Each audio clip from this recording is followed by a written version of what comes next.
Please don't spoil the movie by adding your own soundtrack. Action. Hello. I am Uncle Ruckus, no relation. LOL. My name is Galinda. Galinda the Good. And welcome back to Please don't spoil the movie.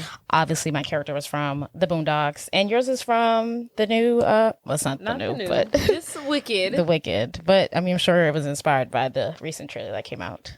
Well, given the movie that we're doing, it was just kind of in that realm. That's where my brain was going. Have you seen, well, I'm assuming you've seen the trailer for the new Wicked. Yes, it looks fantastic. I got chills. I literally got chills when she, like, in the end, she sings, Defining Gravity. A little bit of Defining Gravity. I got chills. Yeah, the trailer looks really I was like, good. When she sings that song in the movie, I'm going to cry. Because I've almost cried when we saw it both times. Oh, really? In theater. It's magical. In the theater? Yeah, and that's just like someone lifting someone off the ground with mediocre singing abilities. But they are about to go off. Not mediocre singing abilities. Above mediocre. But they're about to go off on this. Did you know it's 2 parts? They're having a part 1 and a part 2. No, you just pissed me off. There's some things I don't need to know. Why are they having 2 parts? So unnecessary. I don't need 3. You know what? Your eyebrows look good. Thank you. Don't they? Ew. Fantastic. You got them? She did. I got them tinted. Oh, just tinted. Okay. Yeah. No, permanent. Yeah. Mm-hmm. I ain't forgot to do myself. They look great, don't they? Mm-hmm. How much do they cost? I get a discount, so with my discount it was like $30, and I tipped her. Where'd you go? Luxury Beauty Clinic. Where's that? It's in Metairie, off of Homa Boulevard. Okay. Oh, cool. She did a great job. She did. Okay, tinting. Yeah. It almost looks like it was tattooed on. I know, right? Mm-hmm. This is my second time going to her for the tint. The first time it looked really good too, but it was a lot lighter and it didn't last as long. So I told her, it only lasted like a week and a half. And she was like, oh, well, we can go darker. I said, okay, great, let's do that. Mm-hmm. And then once she was done, she like wiped it all off and she's like, oh my God, it looks really dark. She said that? Was like, yeah. She was like, I was scared to like tell you. And I was like, no, I love it. Oh, you do? Okay. Yeah. Well, that's very But surprising. I was like, I'm glad she did give me a warning because I was mentally prepared. Because when I first saw it, I was like, whoa, this is dark. Yeah. But it like goes away. Yeah. Yeah. I really like this one. Why this one? I don't know. This one has like that perfect fade. This one doesn't fade as much. It's fine. But, your eyebrows can't be. They're sisters, not twins. Mine are actually distant cousins. Okay. They're barely related. I love this eyebrow. Hate this one. I think I like the right one better. Oh my God, I can't stand this one. Oh, you're talking about your own Oh, eyebrows. yeah. I was like, wait, hold on. Oh, no, I'm talking about what I was. No, like, I'm talking you about hate them? No. I love this eyebrow. This one just doesn't do it right. This one, okay, my right one by itself, like without, this one gives me more problems when I fill them in. By itself, it's fine. And then the left one, it works perfectly when I fill it in, but by itself, it'd be giving me problems. Yeah, so I hate both of them and like them both at different times. Yeah. I might be getting my eyebrows tinted. What were we talking about? Wicked. You told me it was 2 parts. I gagged. Oh my God. This is not a movie that needs 2 parts. We know what's going to happen. Can we, since the let's release movies in parts phenomenon began, you know what? It's just never stopped and we don't need it. But also, I'm not mad at it, but in today's age where I have to wait 5 years for a new season, a new movie, like I don't want to do it. I don't want to wait 8 years because this is for part 2. A movie that can easily be done in one part, in one solid but also film. Maybe it was like a new idea. We've seen it before. We know what happens. Right. There's a play. There's a whole bunch of plays. You're not going to switch it up. Right. It's going to be the same thing. What are y'all? I don't want to see her. I don't want to see them in. Just because the play has Act 1 and Act 2 doesn't mean the what's film gonna happen. Means it's going to be 1 and like Act 2. I don't want to see. Oh my God! I don't want to see 2. I don't want to see the whole movie her in college with them together, and then the rest of them. It's going to end like right when she becomes evil, and they're like, that's like I don't need to see that. Yeah. Because I like the second half of the play better than the first half. Everybody does. Yeah. And that's where everything starts popping off. I might not even go see it anymore. I might definitely not see the first half. So annoying. It is. That's just so greedy. Because y'all only doing it to make more money. Oh my God, so stupid. Because y'all know it's not necessary. It's so unnecessary. I blame Twilight. They started all of this. Well, that was in the age of... They were the first. Oh, ever. Harry Potter. They did that after. Twilight was the first. Twilight, to do Harry Potter, Hunger Games, but it worked. Those three, yeah. But see, those were different because that was the first time we saw this. Yeah, and that was the first time we saw this. And then we wanted it in parts. Like, let's come on, we want to continue this. Yeah. But I don't need to see a tale that's old as time. Right. Split into parts. This isn't Beauty and the Beast, but yes. Jordan, do you have anything you'd like to share with the class? I know. I'm engaged. She's an engaged woman. So crazy. A child bride. You were literally talking this whole time right now, and all I could look at was the damn ring on your finger. I was like, oh my God, this looks so pretty. So crazy, right? Weird. I haven't been wearing that often. Well, because I don't know, work from home. Do I wake up and I don't know what the rules are. What do people do? Do you keep it on? Do I take it off when I go to sleep? Like when I go to the gym, do I put it back on? I guess it depends on what I'm doing that day. I don't know. Yeah. I don't know. I was going to Holy cow! I know. I can't believe y'all all knew. Just lie to my face. Oh, people. We had this thing going for weeks, ages, months, and she had no idea. That is so crazy that y'all knew. I took off of work for everything. And oh, so you really didn't have those days off? No. So you remember I was telling you, so Friday, I took off half the day. Then the university ended up that was true. Us, half the day. And then I just took the whole day off. Got it. Mm-hmm. Okay, gotcha. So yeah. Let's set the scene for us. I'll do it. Oh, God, since you weren't in on it. So Chancellor, her now fiance, her then boyfriend, comes to our mother and tells her, hey, I'm thinking about proposing to Jordan. When did you say there that? For this conversation. Mom told me after the fact. When did that happen? Oh my God, when was that? What month are we in? February. Probably like December. Okay, yeah. So yeah, he comes to her and is like, yeah, thinking about proposing to her, yada, yada, yada.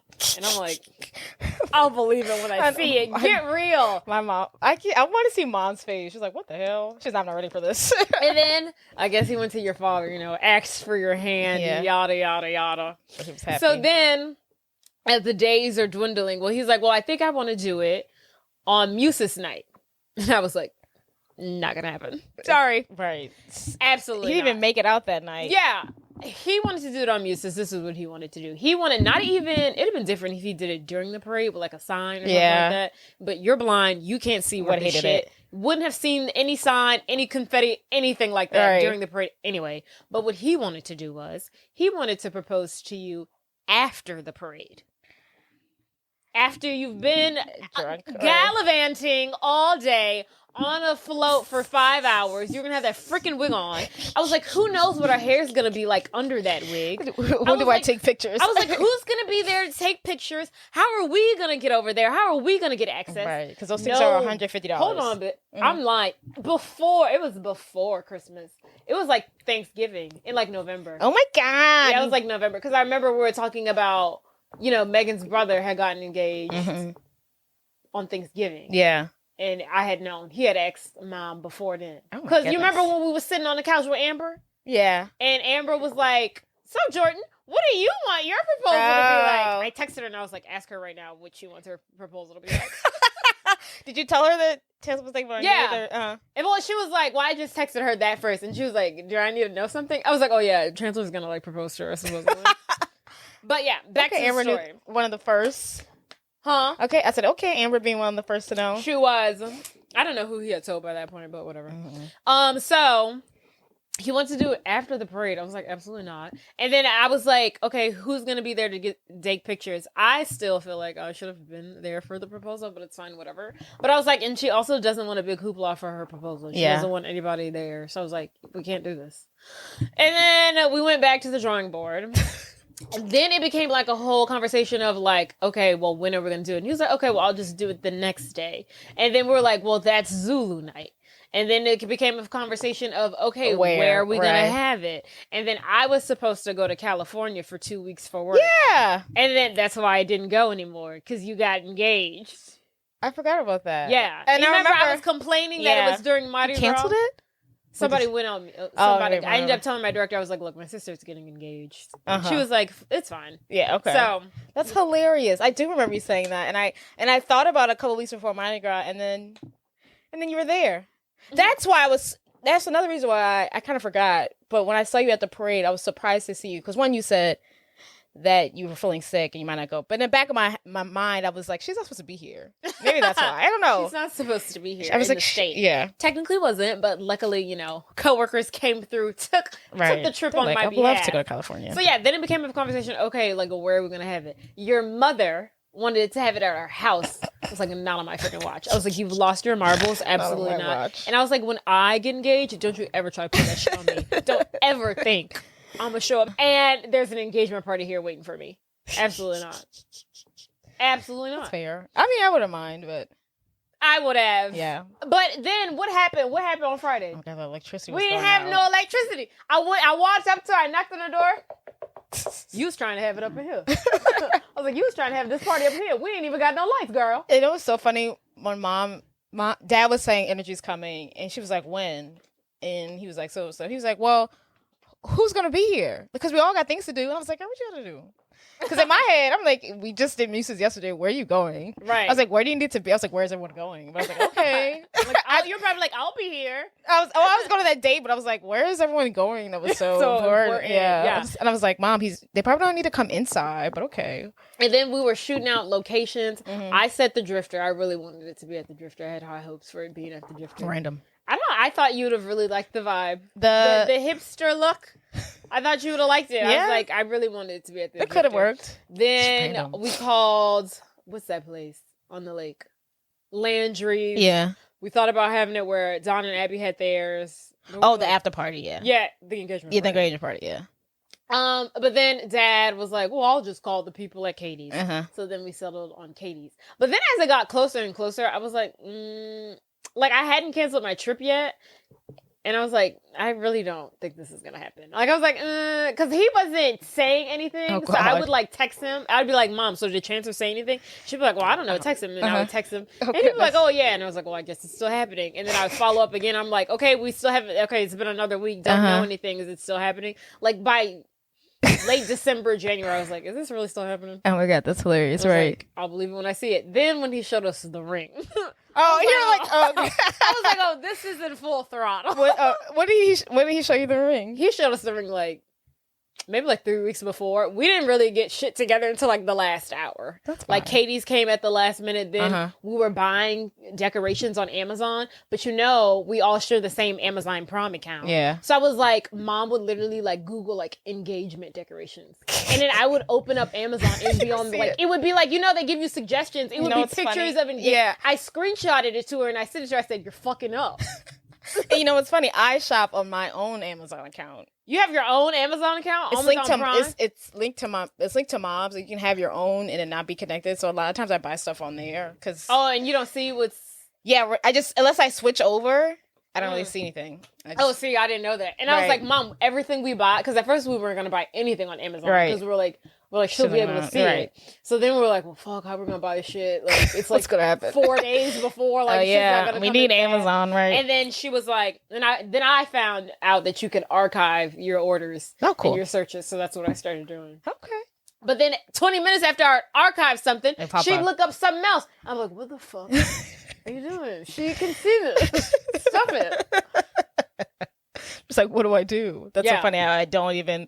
9 times out of 10, I'm searching on my own account. I didn't even know you could create your own account. Yeah, you can create your own account and link them. It does act funny sometimes, but yeah, for the most part, you still get the same stuff. So yes, you played a fool this entire time. When he showed you the ring, you were like, what? So when was he here? When we came? Leave me over here. Let me pull up the text messages. What was I? I don't know. You were like upstairs in the shower, and he was like, meet me in the laundry room. I was like, we're doing recon. Bring your mom. And it's so funny. So today, Chancellor's car stopped working Friday, and I was like, ugh, the marital issues begin. And then he just got his coat back. The marital issues begin. For his January 20th is when he showed me the ring. Ah, like a month ago. Gotcha.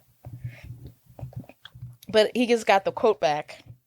It's gonna be like $1,600, and I was like, are we supposed to share these expensive? When does that start? Like, are we in on this? Right. Okay, so what are we thinking? Are we thinking a year, 2 years? A year and a half? Probably the earliest would be 2025. The earliest. It's the earliest. So probably mid-2025. I kept telling people like late 2024 or late 2025, but now that I think about that, late hell 2024, no. Yeah, hell no. It's not happening. I mean, you could. If I was about it, could have a December wedding. People do it. That's not. I mean, that's enough time. But hell no. What season are you thinking? Summer, spring, fall, winter. Chance said he sweats, so he was like, "Please don't do summer." Maybe like October. I want to see when hurricane season's over. Hurricane season is over in like November, but I think by October we'd be good. Is it by November? Let's see. Hurricane season is a long time. June 1st to November 30th. Yeah, but nothing really pops off in October. The peak is September 10th, with most activity occurring mid-August to mid-October. But we want it before the holidays. I don't know. And it'd probably be expensive to have an October wedding here. Because nobody has summer weddings. Cause it's too hot. I wouldn't mind a summer wedding. I don't give a fuck. I love the heat. Well, I don't mind. I would. I wouldn't mind it. Everyone would just be indoors all the time. I mean, yeah. Is it going to be inside at least? Yeah. We'll see. We'll see what the venue is. Because I mean, I wouldn't mind having a summer wedding. Everyone stay inside. As long as it's not outside. Yeah. Have you seen any movies lately? Enough wedding talk. I can't take it. She can't take it. She's fed up. Yeah. I'm not made for this. I'm not one of those girls. Oh my god! Just looking at that. This is an adjustment. I can't. I know, it's weird. This is so weird. It's so adult. Have you seen any movies lately? Movies? No. But I did recently start watching season 3 to All the Murders. Okay. Only Murders in the Building. I was thinking about watching the other day. How was you would like it? I love that show. I watched season 102 already. And then, I don't know, when I thought the season 2 was going to be the end of it, because I was like, how do we really keep this going? Because the show is only about murders in the building. Right. I'm like, not everybody could keep dying in the building. But I was like, let me just start watching it, because I was bored at work and I was processing applications. And then I was like, oh my god, I forgot how cute this show is. It's fun. Just so fun. It's just like, it's like kind of serious, but like a lot more. Yeah, and it's funnier than what you would think it is. And let me tell you something. Steve Martin and Martin Short, a dynamic duo. Chef's kiss when those two get together. I'd be so weak at them. They're so funny. Is Steve Martin more dry and Martin Short more like flamboyant? Is that their like Steve Martin is more like not dry, but like he's just like, okay, they're characters. Like white man. He's just like it's just like white man. Yeah, it's like old white man who's like 70. And you're trying to be hip and it's not working. And then Steve, what's the other one? Martin Short is more like flamboyant. I'm a drama queen. I love his voice. Yeah, and you can't believe he's straight. I'm like, in what world?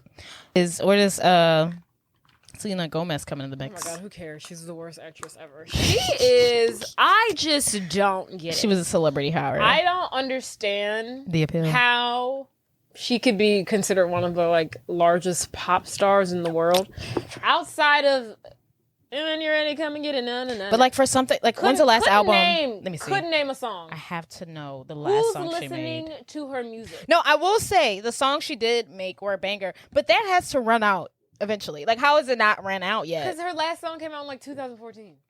But but like Rihanna no longer makes music, but she made enough music that like that we're good. I know the albums right for a long time. Selena Gomez, I'm like, you made songs for like 2-3 years. Right. I don't know what happened. Or maybe I wasn't paying attention, but I don't get it. I played agree. On Disney Channel that one time. Yeah, I don't get it. I do not get it. Started. Then she got the nerve to be a horrible actress. But like, I don't get it, because Wizard of Waverly Place, whatever, she wasn't bad on that show. You loved her. And Jade used to love you somewhere in your place. I did not love. I've never loved Selena Gomez. Oh, you love that show? I've never loved Wizards of Waverly Place. You watched it all the Disney time. Channel. I watched Disney Channel all the time. Well, you were watching that show when I was like, this bitch still watching Disney Channel. Disney Channel. I don't know, not Wizards of Waverly Place specifically. Well, Disney Channel. For a long time. Okay. I was watching Disney Channel. Okay. You watched it for a long time. I was like, how is this bitch still? I watched Disney Channel for a long time. Yes, that is correct. You hung on to it. What was the day you were like, and I'm done, guys? It was really, the reason why I watched it is because there's logic behind it, okay? I don't sleep with the TV off. Yeah. When I go to sleep, I can't sleep in the dark. I'm scared of the dark. I have to watch the TV. But I don't like when I'm watching TV. This is when we still had like cable. I don't like when I'm watching TV and a scary movie comes on. A scary movie commercial comes on. Yes, I know. Yes. The only way we can avoid that is if we're watching Disney Channel, because they're not airing scary movie commercials. Because I also hate scary movies. I'm scared of the dark, and I'm scared of scary movies. So, who is the one solution to the problem? Disney Channel. That's why I watched it all the time, because I needed to avoid those fears. Do you still sleep with the TV on? Yeah. Do you have a timer? No. Oh wow. She just runs through the night. That's crazy. Because if I've tried it once, I'll wake up. Yeah. I'll notice when that bitch is off. I'll rise up. What's going on? Yep. I remember one time Megan was sleeping over, and Megan don't sleep with the TV on. And I guess it was like 3:00 in the morning, and she like turned over and she turned the TV off. She said I rose up out of the bed like this. Like, what are you doing? What just happened? I literally popped up out of my sleep and I was like, what the are you doing? You're like, is everything okay? You're like, hello. It's just like, what's going on? Like, what's going on? She's like, I can't sleep. 3 a.m. Fucking Zac Efron singing High School Musical to me, and I don't know what to do. So, yeah. Back to Selena Gomez. Horrible actress. Literally so flat. Like, oh my God, when she talks, it's awful. I'm like, when did your voice sound so monotone? She's a snooze fest. She's a wet blanket. She is. And I'm just like, this is talent? She's a celebrity hire. They probably brought her on the show for that. Because I know why she's regarded as such a celebrity and so popular by doing absolutely nothing. Oh, I was like, share with the class. Well, now you know. Okay, I was like, it's ridiculous. She cracked the case, babe. It's awful. But the show is still great. I'll watch it. I think it's on Peacock now, and I was gonna watch it, but I was like, it's on Hulu. Color Purple's on HBO Max. I haven't watched it yet, but I will be doing that soon. I wanted to watch it before we recorded so I can report back, but I'll do it next time because I did the podcast notes late, and then me and Chancellor tried to watch Book of Clarence. Is what I'm trying to talk about. Oh, me and Chancellor. How was it? I wanted to watch that too. So we went to dinner Friday and we tried watching it after dinner. The movie was 2 hours and we were like, we're not going to make it. But we made it like 30, 40 minutes in and I was just like, it's not pulling me in just yet. Really? It's cool. It's cool to see Black people in like biblical times. Yeah, and like dressed like that. There's not so far not a light skin in sight. Oh my God, my type of film. Even the girl, even the love interest. Is this movie still in theaters? You know who else was in it? They need my money. The Black kid. This is this is the love interest. She's pretty. Her name is Anna Dopp. Oh yeah. Yep, we love that. And she's over 30. Oh my God. The whitest. This is an Oscar movie, if you ask me. The lightest people in the movie are the white people. And oh my goodness, that's fun. But you know who else was in it? Mm-hmm. Freaking the Black kid from Stranger Things, Caleb McCollin. Okay. He has grown up. I said, when I saw him, I was like, there ain't no way I'm watching Stranger Things now. Because I want to see little children running around. This boy is an adult. You're not going to get that. Like, has that show ended yet? It's fucking 22. Oh my God, Jade, no, it hasn't ended yet. Last season should have been the last season. For whatever reason, they were like, let's do another one. So we have one more season to come out. It hasn't come out yet. No, it should be coming out soon. Or maybe 2025. Let me see. 2025. Jade, it was a ridiculous amount. I was like, just wrap it up. I don't care. Just throw it away. Right, just end it already. I'm going to forget about it. It took me forever to watch the last season because I was like, I don't even care anymore. The final season of the hit series will not air until 2025. We just started 2024. The last season ended in 2023. I don't care anymore. Yeah, keep it. Half the cast looks like an adult. Yeah. Freaking Millie Bobby Brown take me out. I'm over this. I honestly feel like I don't see the point. I feel like Euphoria should end too. Thank you. I was trying to tell someone else. I was like, guys. I mean, I don't watch the show, but it's just like it's too late. The last time? It's like 2021 was the last time we had a season. It's just wrap it up. It just didn't work out. They're all it's working okay. now. They're all too busy. The tall, hot one, oh my God, he's booked and busy. Right, he might not be able to come back after the second, third season. We probably won't even see him. He ain't coming back. He might do one more season and be like, I gotta go, y'all. And then y'all got somebody who died on the show. Even Zendaya's in Doom. Like, yeah, they're booked. She who's not booked is the crazy Alexa, Sydney Sweeney's booked. Yeah, she booked. The white girl booked. Zendaya booked. The tall, hot one booked. They're the only one who not booked is the Spanish one. Yeah. She need to be booked and busy. If anybody. Right. But they gonna wrap this shit up. I want to see her in things. Right. They can wrap this shit up. And I was like, okay, the show ain't that good. Yeah. I just want to say Book of Clarence. Oh, yeah. It's cool. That was cool. It hasn't quite gripped me in yet. What's it about? We're like 30, 40 minutes in. It's a guy, one of those down on his lucks. Oh. He took a loan from like the rich guy of the town. Here's my problem. The rich guy of the town's like, you got 30 days to pay me back. That's too long. For a movie? Too long? Oh, 30 days. A week. I don't know, 2 days to pay me back. Just to make it interesting. Right. So it looks like he decides. That's a realistic timeline, though. I hate when movies are like, let's change our entire lives in the course of 4 days. But sometimes I get it. I'm like, you got 40 days. I was like, so we're going to watch all 40 days? What's going to happen? I don't know. To me. It sounds like it. But it looks like he's going to join, the Jesus's disciples because, Jesus is in it or something like that. But it's supposed to be on a real biblical, like that's the thing, huh? The Book of Clarence. Yeah. Thing, right? I think from what I'm telling, he's supposed to be like the 13th disciple or something. But I've never heard of him. I don't know if he ever actually becomes I've never heard of the Book of Clarence. So I don't.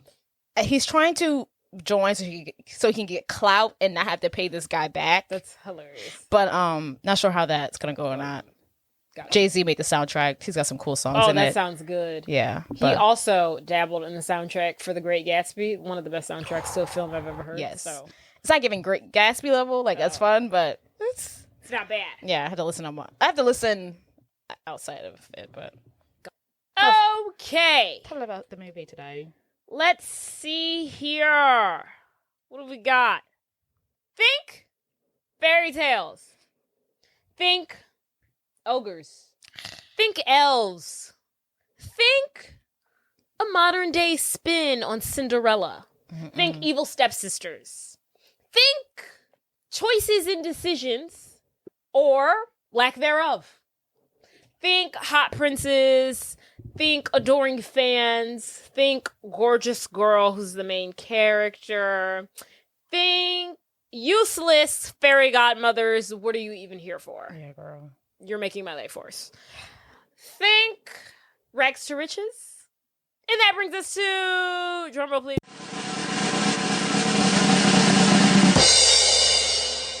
Ella Enchanted. Ella.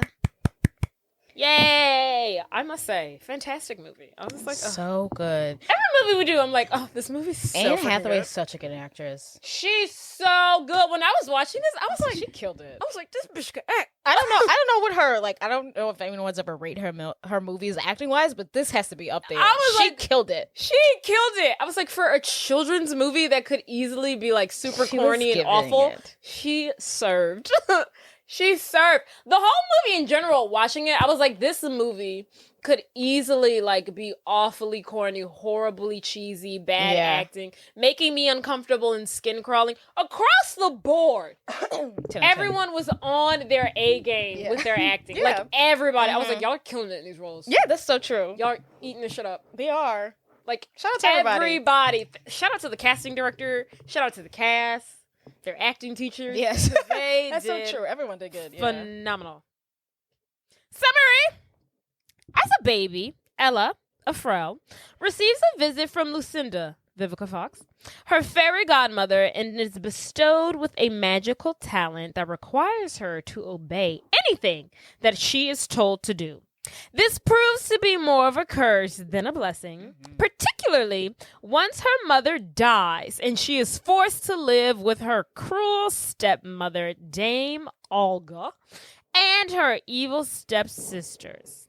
Eventually, Ella embarks on a journey to find Lucinda and break the spell, accompanied by the handsome Prince Charmant and her new friend Slannon. No.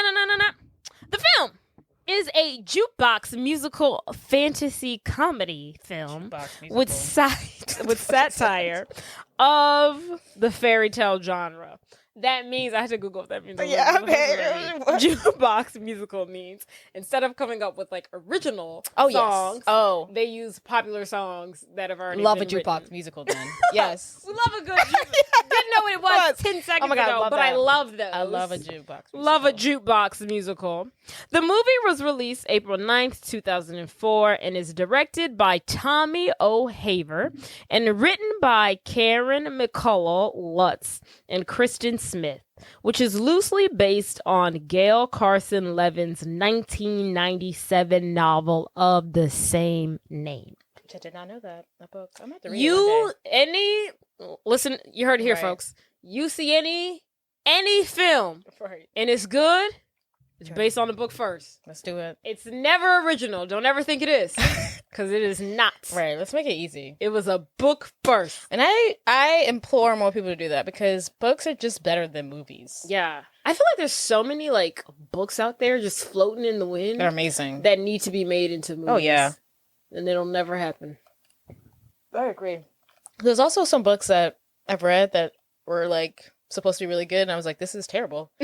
Randomly. This is awful. This is awful. But also, doing my research, I read that the movie is in fact nothing like the book whatsoever. LOL. And they added people who weren't in the book. They tampered with the storyline. Okay. The author was even like, someone asked her, like, okay, like, what did you think of like the movie?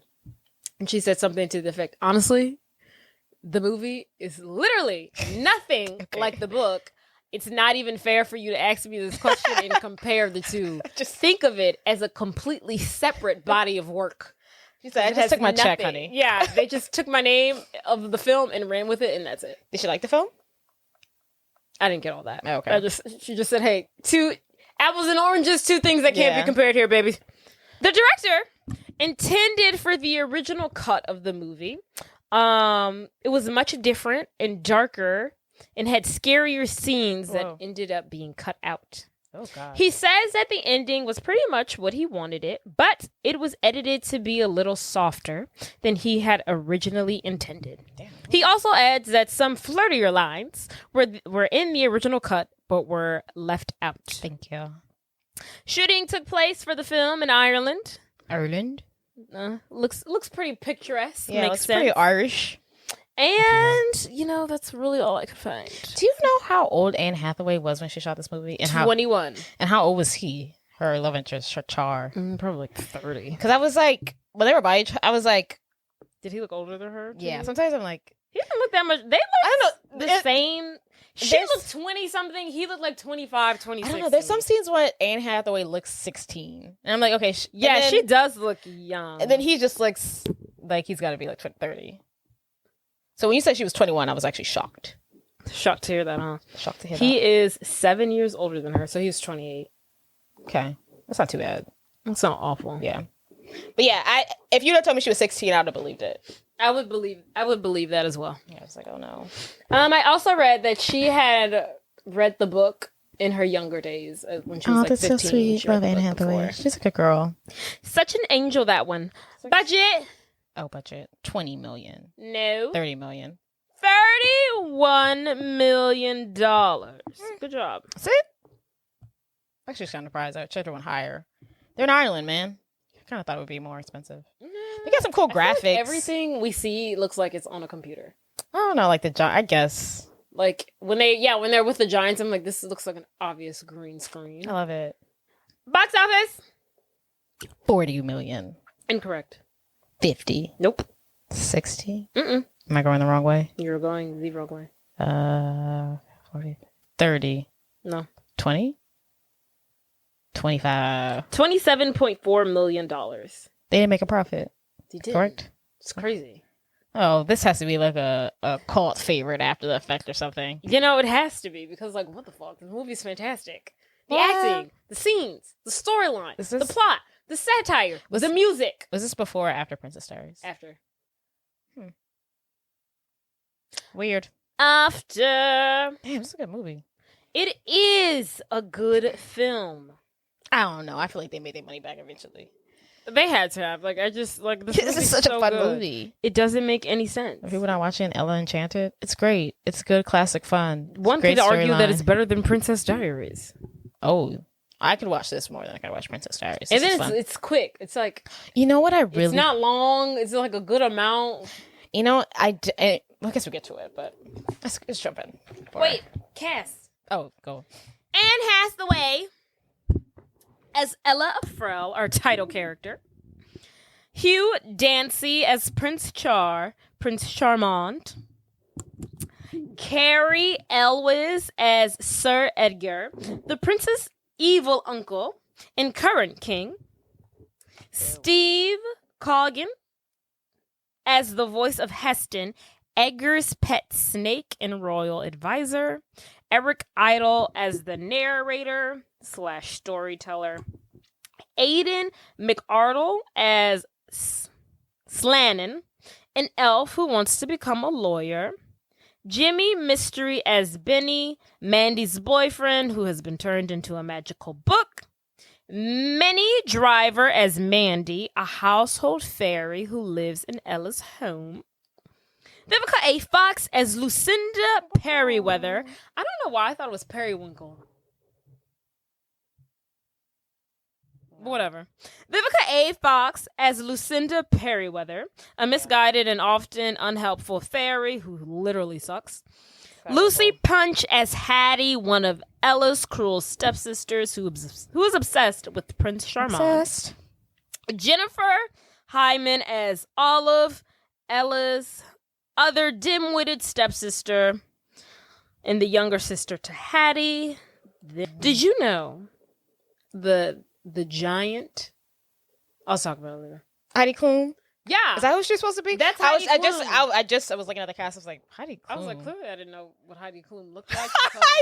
I've seen this movie 1,000 times, and like I was like, there's pretty blonde-haired woman. I literally was thinking the same thing. I was like, do I know who Heidi Klum is? I was like, have I ever seen Heidi Klum before? Because I've seen this movie. I'm like, are we sure? I watched this movie like 7 times leading up to this recording, and at no point was I like, oh my god, that's Heidi Klum. Like, if I would have bet my life on it that she wasn't in this movie. I would have bet my life that was a nobody. Whoever that woman. I was the same thing. I was like, Heidi Klum. I was just about to ask you, do we know who Brumhilda is? Because I was like, until you said that, I didn't know who she was. Who's Brumhilda? I didn't know who I didn't know possibly who she was. So the story begins with baby Ella Enchanted. Enchanted is the town that she lives in the kingdom of Lamar. No, Lamay. No, they say it 1,000 times. Lamar or Lamay, depending on what part of Frel you're from, you say it in a different accent. Lamon. We see Ella's mother and household fairy Mandy taking care of Ella. Her father is downstairs reading the newspaper, and they're all chilling. Oblivious father to ever exist. Yes, and then they are disturbed when the misguided fairy godmother Lucinda Perryweather arrives. Knowing the reputation of Lucinda, they try to hide her because they know that she is no good. She gives the worst, gifts, and to avoid this, they tried to hide Ella in the closet. It doesn't work out. Lucinda finds her and she grabs baby Ella and she's like, oh my god, this baby won't stop crying. I give you the gift of obedience. And she tells her, stop crying. She stops crying. Go to sleep. She goes to sleep. Wake up. She wakes up. What? And then, of course, her parent, the mom, and Mandy, the household fairy, are like, what the fuck are you doing? It's a terrible gift. It's like, this is a terrible gift. No child ever wants to deal with this. It's a horrible thing, being told what to do, and then you actually have to obey it. Oh Take it back. And she says that I could turn her into a squirrel instead. And they're like, okay, fine. It's a great gift. Great gift. Gee, thanks. And now they're stuck with this baby who's obedient. There should be like a department you can report her to, because what the hell? She is literally lock her up. The worst. If I wrote this play, movie, book, novel, her ending, her story would be would be kaput. And she fell off the face. She would be eaten by the ogres. Right. Her. She turned herself into like a flower, and that's she how doesn't she lived have days. the comeuppance that she deserves for being. That's true. A terrible drunk, druggy fairy. Yes, because that's what no one likes her. No one likes her. Nobody likes her. She's a drunk. Sure, she's on drugs. Yeah. Xanax. She drinks something. She drinks and flies. She's the worst. She doesn't care about anybody but herself. So she's like, "Oh my goodness, it's the perfect gift. Ha ha ha! You're welcome. I just gave you the most obedient child. You're welcome. If you don't like it, I can turn her into a squirrel." And they're like, "Fine, we'll live with it. Goodbye." So as we see baby Ella, growing up. 11. She's a young girl, young lad. Mm-hmm. The narrator's like, yeah, she was obedient, but her heart made her super sweet. Very nice. She meets her friend, her BFF. Not Aortha. Arenda. No. Areida. Arenda? Arita. She's at the playpen at school, at the park, whatever. She's hanging out. She sees her soon-to-be BFF, Arita, being bullied. I think because she's Indian? Yes. Because they're like, go back to where you came from. So, right. Their version of wherever Indian is in this fairy tale land. So, she's Indian. They're making fun of her for it. She's getting bullied for it. Ella comes to her defense. The girl who's bullying Arita tells Ella to bite her. What does Ella do? She obeys everything she's told. So she bites her. And they become BFFs. Next, for life. We see Ella. Everyone's at her house for her birthday party. She's like turning 12. Who knows? Auntie Fairy Mandy is like, dig into your cake. I'm going to go get some candles. What does she do? She digs into the cake. So her mom is like, all right, this is enough. We've got to tell this girl that she's forced to do. I can't believe they went this long without telling her. I know, that's a long time. I guess she would probably told people when she was younger, but like, Jesus, I would have went crazy as a child. Like, what's wrong with me? Right. Literally. So her mom and her aunt sit her down, or Auntie Mandy, whatever, Fairy Mandy. They sit her down. They're like, hey, you've got this gift. Not really, a curse, where you're forced to be obedient. And she's like, I knew something was wrong with me. And then she petitions to her mom. She's like, can't you ask the fairy to take it back? And then her mom's like, we've tried. She's threatened to turn me and you into a squirrel and take away Auntie Mandy's, eternal youth. And I need that, honey. I'm like 400 years old. Mandy's like, I need my eternal youth, I will die I can't without it. And then, so she's just has to go through life with this thing. Deal with it. It's too damn bad. So years later, well, it's not that many years later. Maybe like the couple months. Right. Her mom. As matters couldn't get worse. Yeah. Now her mom's freaking dying. The plague. She's on her deathbed. She got a cut on her. The black lung. She got a cut on her thigh, never healed. I think I have the black lung, Pop. You've been down there for 6 hours. So her mom's literally dying. Yes. And she's like, get well soon, please, mother. And then her mom's like, listen, only you, me, and Auntie Mandy know about the curse. Okay? Your father doesn't even know, which is crazy. How does he not notice? How does he not notice? Does she not love him? Is he not a good man? He's an absentee father. He sucks. He has to be terrible for you. He not does to not know mention what's going on. That to your. Like, why don't you know that? Or just like, she's just like, I know that's your father and he loves you, but men are evil. So let's just not. Right. Let's just not open a can of worms. And that is deep and dark. So she tells her they're the only three that know.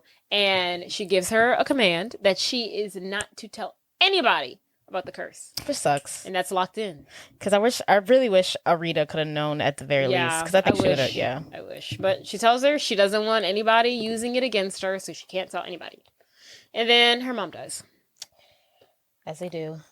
As they always do. Mm-hmm. Oh, I've got to put this in my notes. I'm making a list of it's really supposed to be Disney movies, but it's fine. We'll just make of every movie where a parent dies. And this one is going to be edited. Dead. Mom. I will say, at least they kill. Usually it starts off with the mom dead. rarely does a mom die within like the first 10 minutes of the movie. Like we get to see her, so it's nice. That's true to see them. So now, fast forward, Ella looks like she's about 16, 17, maybe Strange 18. Magic. So we no longer get young Ella. We get full adult Anne Hathaway Ella. Gorgeous, stunning girl looking at herself in the mirror. So her father calls her downstairs. He tells her, look, honey, I'm married. You're married, she says. He's like, yeah, I went off and got married. Like, what? Just it's about business, babe. And he's like, look, is this lady, she's got money, we really need it, we're poor right now. Look, she'll be a great mother figure. She's got 2 young daughters about your age. It'll be fine. Oh, it won't. How dare you? Boy, did he feel her a crock of shit. Right. It's the worst scenario possible. But not only did he tell her this surprising news, like they arrive in like 5 seconds. Like it's just right. He's like, hey, I'm married. By the way, they'll be here in 5 minutes to ruin your life. Yeah, I was trying to put it off until I thought, was the best time. But since they're about to arrive, right, better late than never. I thought I'd tell you on the wedding day, but better I tell you the day they move in. Welcome, happy, terrible man, new family, modern family, right? Awful. So moments later. After he tells her that he's now married, now his newfound wife and his newfound stepdaughters pull up to the crib. They are obviously ugly, rude, mean, and vile. Yeah, and shocked by the size of this tiny home. Very disappointed to find out that they live in a cottage and not a castle. The mother, Dame Olga, which is her name, she gets out of the chariot. And she's like, there must be some mistake when she sees the cottage. Yeah. Hattie and Olive are like, what the hell is this? And then out emerges the dad. He greets them. Then Ella comes out. She introduces herself. She's like, hey, I'm Ella. And she's being very positive. They're looking at her in disgust. They hate her. They jealous. Arrival. She's cute. She's young. They're haters. She's Anne Hathaway. They're hating from outside the club. Yes. What I literally didn't notice until like the 3rd time I watched this movie today. Her name is Ella. Oh, Fro. For Cinderella. Oh. You didn't know that either. She's like, you didn't catch that, did you? It escaped your mind. Yeah. I was like, oh. Because I was like, this movie is based off of Cinderella, but I was like, why is her name not Cinderella? I'm like, her name's Ella. Nah. That's good. Good one, Ella, guys. Cinderella. Cool. Love Genius. it. Ella Frel. I always thought her name was Ella Frel. Yeah. Not Ella Frel. That too. I didn't know it was of O-F. And the place Frel. So they make their way into the home, and poor Ella quickly has to adjust to this new lifestyle and this dynamic that she has to now endure. Yes. So Hattie and Olive are in, I guess, their room unpacking their clothes. They're putting up posters of the current prince, Prince Char, all over their wall. And Ella's like, what's with the posters? And they're like, hello, it's Prince Char, the hottest thing to ever live. And then Hattie's like, I'm the president of his fan club and all of these things. And then Ella's like, not into him. He's handsome. I just want to point out. He's good. He's a heartthrob. You know what? I think I like a bad boy. Like he's a good looking, but I just like a bad boy. He doesn't do it for me. But he good to look at. Does it for me in this movie because his look fits like the whole prince and big and fluffy sleeves, and I have a sword. And he's not ugly. Yeah, but it's just It doesn't like. It's good. He's handsome, which is not for me. I just love. I think Freaky Friday. I knew you were gonna say that. Him, just like, well, he's gorgeous. They don't make him like you can't. It'd be hard. So you'd be hard pressed to find a man finer than Chad Michael Murray. So cute. You search the earth and you can't find him. Gorgeous. That's a fine mother lover. Right. You'd be hard pressed to find somebody better looking than him. You ain't gonna figure it out. Came out the womb. He's like, I'm gonna be an actor because I'm gorgeous. Yeah. Came out the womb stunning. Came out the womb with a jawline. Exactly. Anywho, so they're like, look, we're the president of the fan club. Then Hattie begins to unpack her clothes. She looks at the closet and she's like, what is this? And none of my clothes can't fit in here. I mean, it wasn't even a closet. Like a wardrobe. It was a nook. Yeah, the nook. I was like, I can't fit in here. Well, put it in the dresser. I don't know what you want me to do. Keep your bags and then clean. Ella's like, tough tits. Like, what do you want me to do? And then Hattie's like, show us your closet. Her, of course, having to do everything she's told. She shows her the closet. I love it how every time she gets a command, she like straightens up and it's like a shock that goes through her body. It's like, I also really like how she tries to be disobedient. I feel like a lot of these movies where it's like, I'm the good girl and you just do as they told. I'm so sad, but she's like, I mean, the best of her ability. She has an attitude, and I really like it. And she talks back. I mean, there's only so much she can do. There's only so much. But I hate those movies where it's like people are mean to you and you're like, ha ha ha, and they just take it. Yes, and you're like, of course. Yeah, like Cinderella fights back. She fights back. I like that for her. So they go into Ella's room. Then they see the closet and they're like, okay, this will do. But then Hattie's like, we're gonna have to take out some of your clothes. And then Hattie notices a necklace that Ella is wearing. And then she's like, oh, but what's this? I like this little number. And she's like, let me have it. And then Ella's like, no, it's my mother's. Please don't touch it. And then Hattie's like, look, it could be your welcome gift to me. And then Ella's like, no. And then Hattie's like, okay, that's enough. Hand it over. And what does she do? She has to hand it over. She has to hand it over. And then Hattie's like even shocked herself. She was like, oh, well, that was easy. She's like, aren't you hospitable? Like, I really wish they could have. They would have probably fought like the first week, like physically fought. Because Ella's about that life. I think you're giving her a lot of credit. I don't think she would have done I think she would have stood her ground and it would have been a problem. I think you're giving her a lot of credit. Like, no. I think she has a little bit of, like, free speech and whatever, but I really don't. I think she would have took it. No, I don't think so. I still think she would have been her little flunky. I don't think so. I was definitely not flunky. Well, not flunky. Flunky's the wrong word. Yeah.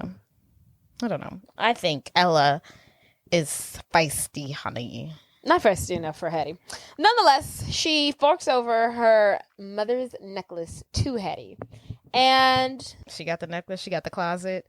And in the next scene, we see the two girls at community college. So I guess they go to community college. So I guess they're college age. 18. Yeah, this is true. So they're in debate class, and the topic This girl loved a debate. She loved debate, yes. She always in debate. She was debating in Princess Diaries.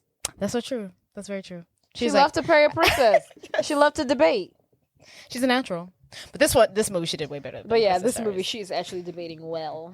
But the topic seems to be something with the king and how they treat the ogres and the fairy tale creatures. We learned from Ella that after the King Char's father died, Farron or something like that. Allegedly he was killed by a bunch of ogres. She makes a point to say allegedly because we don't know for a fact if that happened. And ever since then, there's been like a segregation between humans and non-human creatures, like giants and ogres and elves. Like Shrek. Humans took over their land. A Democrat and Hattie's a Republican. Yes. And Ella's liberal. Not only is left-winged. Not only is Ella liberal, she about their life. Like, she's a protester. She wouldn't even be a Democrat. She's a member of the Green Party. Yes. Yes. She sits down with both of them. And then, of course, Hattie is the opposition. She's like, Prince Charles amazing. I love the free labor that we get from. Ella's like, well, it's free because they're being forced into slavery. And you know what I hate about this part? Right before she talks, Hattie, she's got Ella's necklace in her mouth. She's swishing it around her mouth. Disgusting. No respect.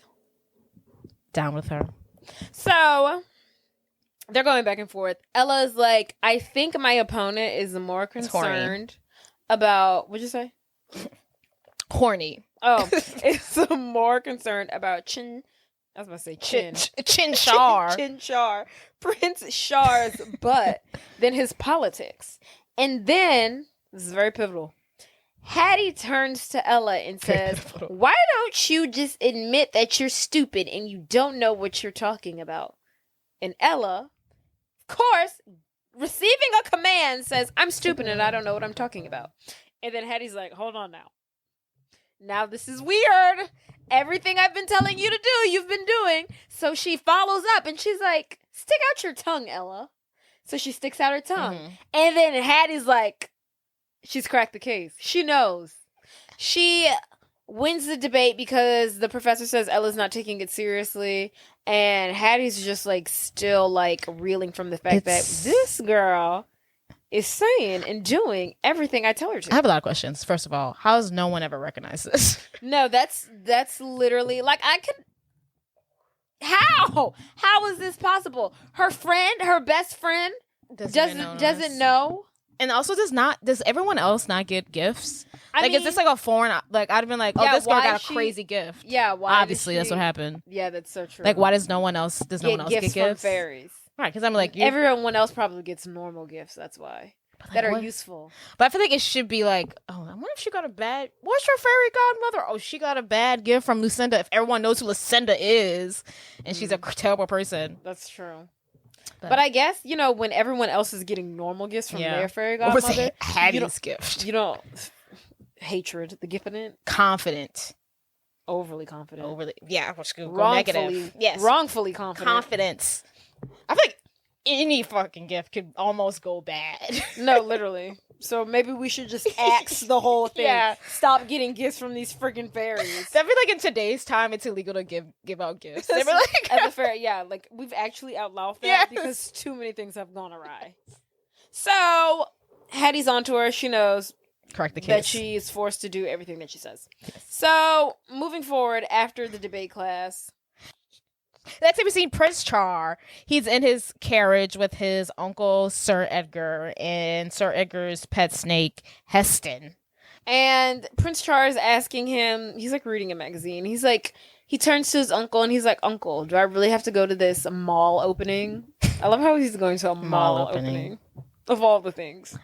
Not like another, not like a ball or like another like jousting event or something. Or not even like another beheading. Coronation of like somebody else in another kingdom. We're going to a mall opening. He's doing publicity, honey. Yes. So his uncle's like, yeah. He's like, you do have to go. And he's like, but I'm not even king. You are. And he's like, yeah, but not for long. In 1 week's time, you will take over the throne. He's saying all of this.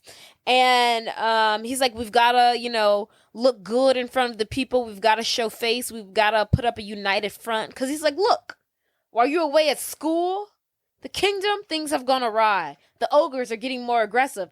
The giants have been tripping. And then Prince Charles like, the giants are tripping? He's like, what are you talking about? The giants have always been peaceful. And then King Edgar is like, yeah, the ogres were peaceful too until they ripped your father into shreds. I cannot. I like Char, but I cannot stand him. Why? I literally love him. Because he's kind of a fucking idiot.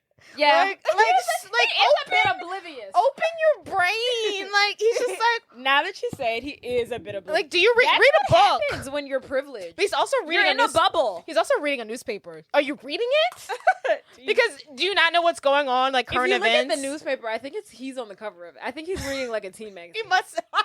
That's probably the problem. He's reading like Is no one talking shit to you at school? Right. Like, he was far away. Really, they're in Ireland. He must be in like, I don't know, Scotland. He's far away. It pisses me off. Like, maybe if he was like 12, but like that's white like privilege. I'm like, that's white privilege for like, you. When I was like, sir, like, but I do get it. Like, your dad died, your uncle, you trust him, but like also both your parents are dead. Whatever. Get a brain. Crimea But River. my also thing that I don't like is that he seems to not be interested in being king. It seems like even before anything happened, his uncle was still going to rule. Like, he was just going to be the face of it, and his uncle was going to make all the decisions. And I'm just like, so you didn't, like, what were you going to do? You're done with school. Yeah. He doesn't want this life. Yeah, because I don't think his uncle was going to kill him technically until later You didn't think so? I don't think he was. Because I think he might not. Because I think his uncle was like, I got him wrapped around my finger. The dude's an idiot. Oh, and then he's like, now he's got this girl feeding him ideas. Yeah. So now I got to get rid of this girl. Yeah, and him. Yeah. That's fair. Because, I mean, he was stupid. Because I thought he was going to kill him. Right. Because he's like... He's dumb. You can play him like a fiddle. Yeah. That's very true. And he didn't take him seriously until he was like, I'm going to marry her. He said... He's like, oh, shit. He's like, oh, you want to die. Okay. So cut to the grand opening of the... What is it? The mall. We see Hattie and Olive there, along with like his Char's fan group. The uncle comes out. He's like, "Hello, everybody." Think of this as if Justin Bieber is going to but the first person to walk out is like his manager that we don't know, and we're like, the first person to walk out is like Usher, and we're like, "Step aside, Usher. Yes. We're here for Justin. We're 13. Move out the way." So they're at the mall opening. King Edgar, Sir Edgar. I keep on calling him, but he's like the king, right? No. He's the uncle. He's not the king. No, he's a Sir Edgar. He's not the king of this place. Mm-mm. He's wearing crowns and stuff. He's a sir. Whatever. Sir Edgar. That's just how it works. Out. He acting like the king. Sir Edgar comes out and he's like, "Thank you all for being here." Me and my nephew, the girls go crazy. They're like, "Oh my God, Prince Char, shut up, bring him out there." Char comes out. The girls are going crazy. Ella and Arita are there, but they are not there to see Prince Char at this mall opening. They are there to protest the genocide that is happening to ogres and the stealing of the land that is happening to the giants. Yes. They're shouting words. I don't know what the hell they're saying. Down with the ogre law, something like that. They're like, "No, stop ogrecide." But it says like, it's supposed to be like genocide or something like that. Now, what Arita is saying, I don't know what the hell she's saying. Something about land or something like that. Give their land back. It's like, but she's saying it so quick you can't understand it. You can't make it out. Neither of them. I'm like, what are they saying?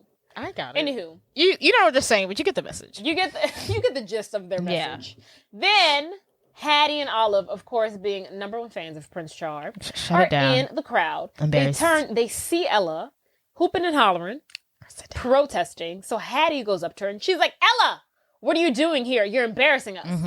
And then Hattie tells Ella she knows what's up. She knows her little secret. And she turns to her and she says, "Go home now." And then Ella turns to Aretha and she's like, "I've got to go." And Aretha like, "Be for real. Come on. We just got here. The protest just started." The hope that Aretha could give. She was like, she's not going anywhere. I know. Poor thing. So, meanwhile, the crazy fans in the stands, one of them asks Prince Char while he's out on stage, waving, smiling, looking just handsome. Babies. She's like, hey, Prince Char. And she's like, "Are you a fast runner?" And he's like, "No, not particularly. Why?" "Get him!" They chase him. Real 1990s, mob. What's it called? Boy band style. I don't know where you're going. Okay. Yeah. Real NSYNC, Backstreet Boys type. Let's follow the heartthrob. So now he has a mob of teenage girls chasing after him, and he's on the run. He's running from them. He takes off. And luckily for him, not for her. Can we point out his running? Huh? Can you don't know his running? Can I what? Can we point out his running? Did you not take note of the way he was running?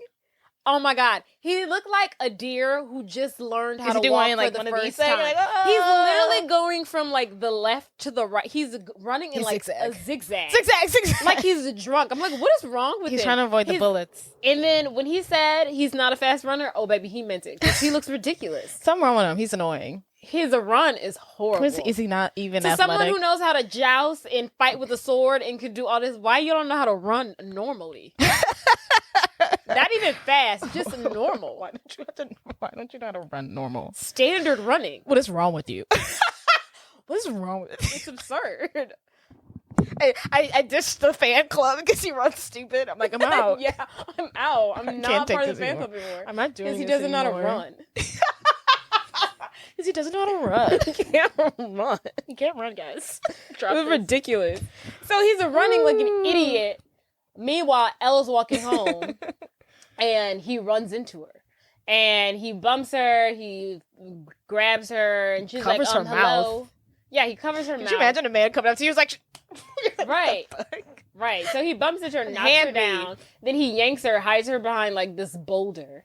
And nice boulder. The girls keep running because they can't find him. So then Ella's like, excuse me, hello, Prince Charmont. And then he's like, oh.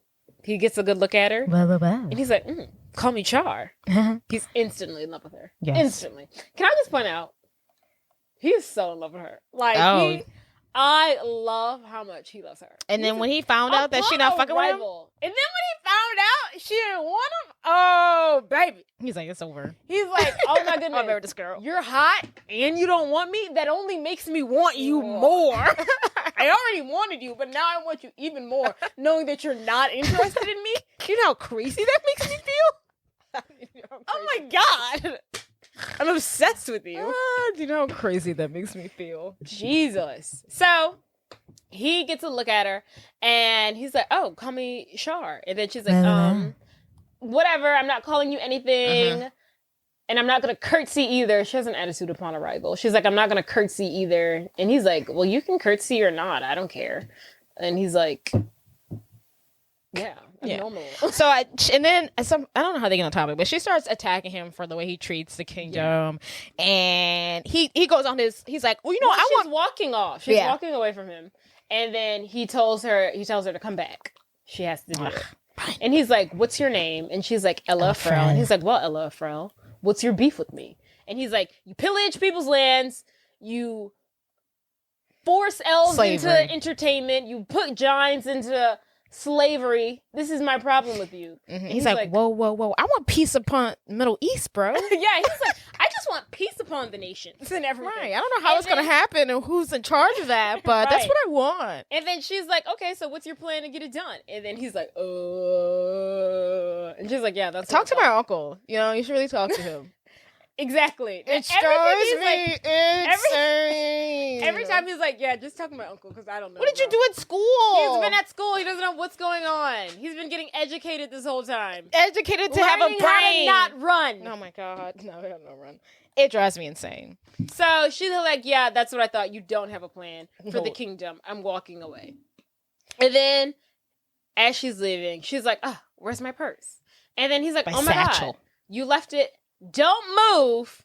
I'll go get it for you. But he tells her not to move in the middle of the road. So, I mean, in his defense, he would obviously not know that she's cursed. You would think like, oh, here comes a carriage and a horse that's about to pummel you. You can move. Anywho. As one would hope.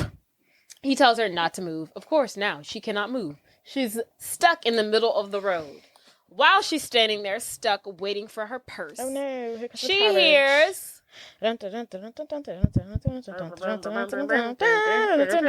a horse and carriage, and she is about to get trampled because they are coming very quickly, Prince Charmont, very steadily, and she's calling him. She's like, Prince Charmont, Prince Charmont, and he's not coming, and like literally within an inch of her life, she's like literally 0.2 seconds away from getting trampled to death.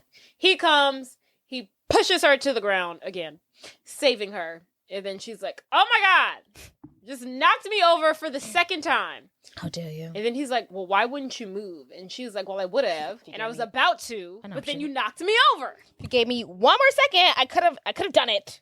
And then he's like, well, is this a thank you I get for saving your life? And she's like, you don't get any thank yous for me.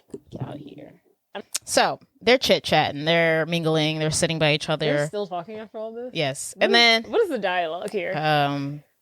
Those damn ogres, man. How you treat them is terrible. And then Hattie and Olive. Ella, come here. She's like, what are you doing? She's like, stop flirting with him. Another command. I like her face when she says stop flirting with him. It's just like, it's like she doesn't jump. She's like, whatever. Great actress. Yeah. Great actress. She was her face. I don't know. Literally read the emotions on her face. She's like, okay. She does a great job. So Hattie tells her to stop flirting with Prince Char, and that she will be the one at his coronation, not her. And she says, Ella and Olive, back to the ball. Go back to the ball. With Olive, she tells her. And so Hattie takes it upon herself to use this as an opportunity to talk to Prince Charmont. But unfortunately, she just fangirls. You know what? That just doesn't do it for me, girl. So I gotta go. He just said he doesn't like when girls like him. He likes girls that don't like him. Shouldn't he have security? He should. Where's the security? Well, he was running. The security should keep up with him. Should have kept the girls away from him. You're right. And they should check it back with him because I could kill the prince right here, right now. And then that'd be the end of it. Yeah. So then he is very uncomfortable, and he tells Hattie, he's like, just tell Ella that I'll be in touch. Yes. And then what does he do? He runs off ridiculously again. He's flailing his arms all in the air, He does run. That running I do remember. It was ridiculous. It's acting. Did they tell him to run like that? Yeah, probably. I wonder if he's like a It's so uncoordinated. If he's a Broadway actor. I've never seen him in anything else before. He's in Shopaholic. Confessions of a Shopaholic. Oh yes, I see it. That is him, huh? He's in that movie. But outside of those 2 films, I haven't seen him in anything. He seems very Broadway. I don't know. But next we see Ella back at the mall. She met up with Arita. Arita? Mm-hmm. And Arita's basically being like, "Where'd you go? Where'd you go?" Ella tells her, "I met the prince." No biggie. She's like, and then Arita's like, "What?" And then Ella's like, "Yeah, I met him. But look, I don't want to talk about it. Olive and Hattie were there. It was just like weird." And then Arita's like, "Why do you always do what Hattie tells you to do?" And I was like, "That's not true. I don't do that." Arita tells her, "Admit it. Tell the truth." She's like, Ella's like, "You're right. I do." Poor thing. So she has no other choice. Yes. So Ella and Anita are talking. They're chit-chatting. Arita. What did I say? Arita are chit-chatting. And then Ella sees Hattie and Olive off to the side. Olive and Hattie are discussing, or Hattie's discussing. She goes to Olive. She's like, "Have you noticed anything weird about Ella?" And then like, Olive is like, "No, not really." And she's like, "Have you ever noticed that at night the sun goes down, and when it's light outside, the sun is up?" And then Olive is like, "Oh, that's because of Ella." She's like, "No, never shut the hell up." But says Hattie. Hattie's like, "Okay, I'm going to test out my theory that I think everything I say that, or everything that she's told to do, she does." So she calls over Ella, who is trying to hide, but she's like, "Come over." And then, of course, Ella comes over, and she's like, "Still that." She grabs it, she puts it in her purse. She's like, "Oh, this is fun. Still that." And then Olive is like, "I want to try." And she's like, "Still that potion bottle and that pen." And then Ella's like, "Okay, that's enough. Please stop." She's like, "One more thing." She's like, "Still that." And she points to some glass slippers, very Cinderella style, you know, the glass heels. And she's like, "Still that." And I was like, please, God, please no, don't please. make me freaking do it. And she's like, "Well, since you asked, steal it." So she tries to steal them. Of course, she is caught by one of the mall security guards. And, finally, she stole like 8 things. Right. And he tells her to stop, and then he tries to seize her. And she's caught. She's done. Under the jail she goes. Right. After, some running that she does, she eventually gets caught. Yeah. And she's arrested. So, ouch. At the house, I guess after she's released on bond, Dame Olga is being so dramatic, and she's like, "Oh my God, a thief in my own family. Yep. I could die," she says. And Mandy's sitting there rolling her eyes. Ella is sitting there rolling her eyes. And Mandy's like, "Well, maybe she was put up to it." And she looks at Hattie. And then Hattie notices from the window that Aretha is approaching the house. Is Aretha? Arita. What did I say? Aretha Franklin. It's whatever. Arita. The A girl. The girl with the A name. Jesus. Arita is approaching the house. So Hattie gets an idea. And then she's like, "Maddie's right, Mom. Ella was put up to it." And then, Ella looks kind of confused, like, "Where are you going with this?" Right. And Hattie tells Ella to tell Dame Olga that it was Arita who put her up to it. And then Ella's like, no, please. And then Dame Olga's like, "Go on, say it. Who told you to do it?" And then Ella was like, reluctantly, she says, "It's Arita." And then Dame Olga's like, "How dare she? What the nerve? You are never to see her again." And then Arita arrives. She knocks at the door. Dame Olga is like, "How dare she show her face here in my home now? Tell her that you never want to see her again." And then Heidi chimes in and says, "Tell her that you would also never be friends with an Aorthian." Whatever the hell that is. She just called her the N-word. I guess it's a brown person. I don't know. I would never be friends with an Aorthian. So which is not a real thing. Ella and Maddie are begging Dame Olga. They're like, please, there must be another way. Please stop. And then Dame Olga's like, just do it. So Ella answers the door. Arita's at the door. Arita's like, oh my goodness, thank God you're okay. She's like, thank God, you're fine, blah, blah, blah, blah. Ella pushes away, and Arita's like, what's wrong? And then she's like, Ella's like, I never want to see you ever again. And Arita's like, haha, funny, big whoop, nice joke. And then she's like, I'm serious. And then she's like, but we're best friends. Yeah, and then Ella's like, I could never be friends with an Aorthean. And she's just like, just let me close the door. That whole face, scene, please. I just like hate it. And she's like whimpering and whining and crying. And I'm like, oh, she's got that like robe on. Yeah, I'm like, say it with your chest. God. No, she didn't mean it. So sad. So she has now sent off her best friend and only friend at this point. Her only friend, and she's all sad and depressed. Yeah. So she's upstairs in her room with Mandy, and she's saying like, the curse has made me do some bad things before, but this is by far the worst. And she's headed up to here. She's like, I can't live like this.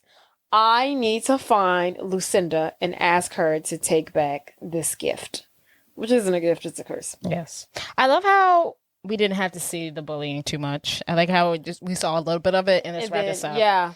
Because it's cringe, and I'm glad is. I'm glad we had to sit through too much. That's one of the things I like about this movie.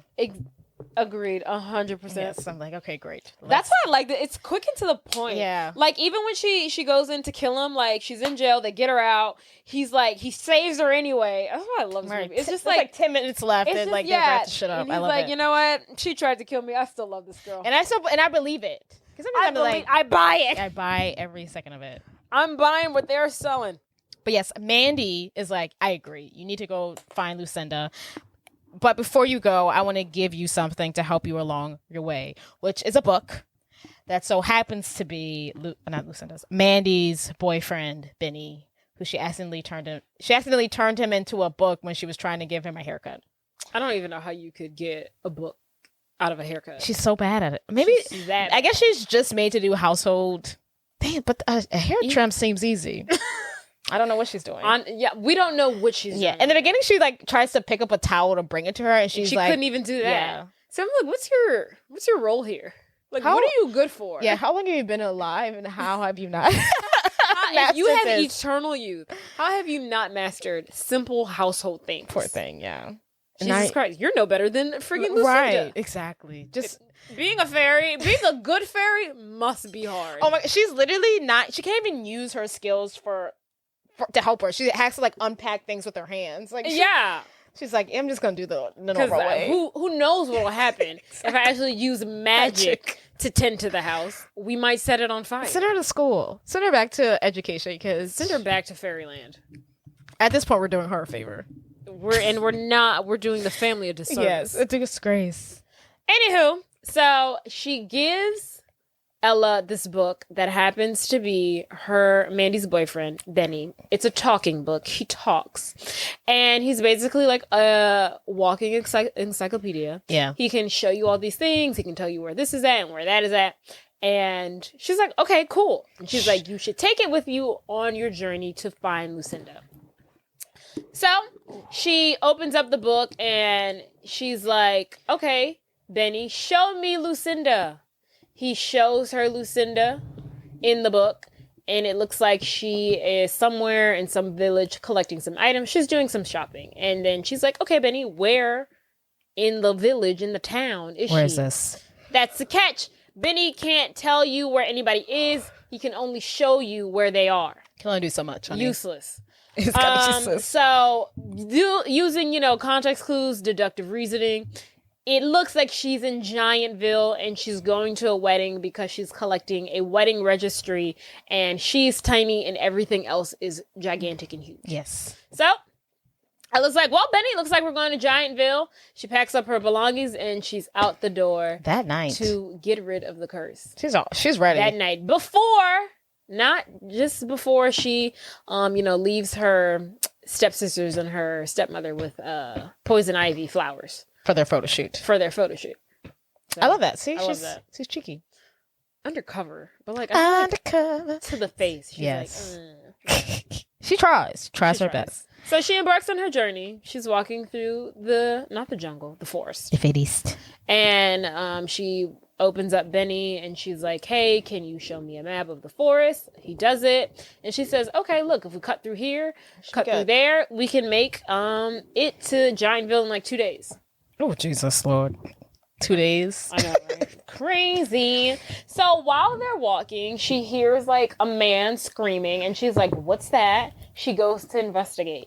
We see there is a elf man being held up or pinned up on a wheel, and two merrymen, robbers, I don't know. Merrymen. Two merrymen. I'm thinking of Robin Hood. Yeah. Two robbers playing or throwing darts at him. Using him as target practice. Yeah. It's torture, honestly. They're torturing him. Yeah. And then so Ella walks up on him and she's like, hey, what are you doing to this poor elf? Stop it. Yeah. And then they're like, who the hell do you think you are? No, thank you, ma'am. And she's like, you don't want to mess with me. I'm trained in the ancient art of origami. And then they're like, paper folding? And she's like, fuck. I didn't think you knew what that was. We all were dumb. I didn't think y'all were ever going to know what that is. And then, so... Salen. Salen. Such a weird name. It is weird. Salen. Slanton. No, Harry. Slanton. He is telling Ella, he's like, don't worry about him, sweetheart. Kick his butt. She kicks his butt. And then he's like, left jab, uppercut. And then she hits him with the left jab, uppercut. No questions asked. He's like, yeah. And he's like, don't forget about the karate chop, turbo, dragonfly move. Yes. She hits the karate chop, turbo, dragonfly move. And at this point, he's just calling out like karate moves. Yes. She's doing them, and she's beating their ass. All thanks to him, which he doesn't know. Yeah.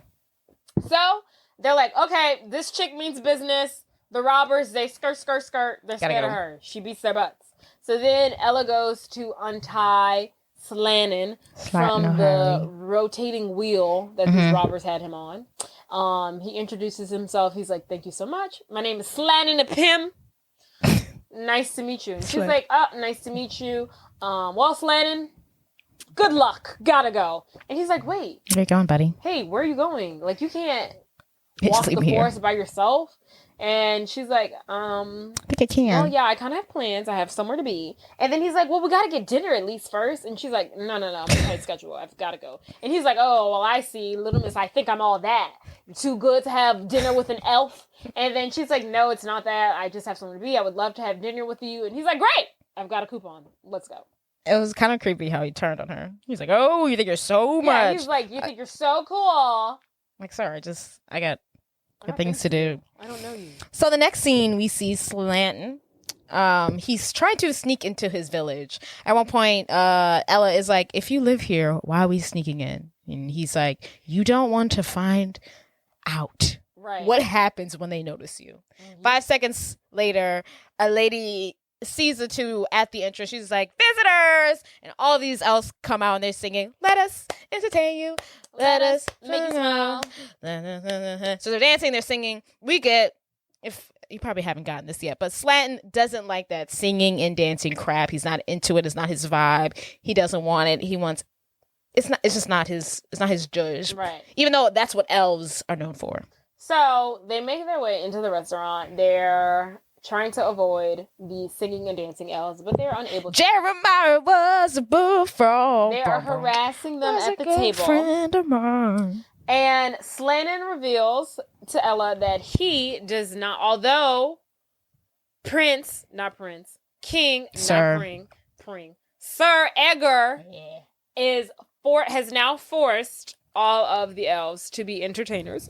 That's the only career path you can have. That's all they can do. You can only work in the entertainment realm, nothing else. They're all required to do it. But he's like, Slanton's like, I don't do that. That's not what I want to do. That's not my inspirations. And he's like, I want to be a lawyer.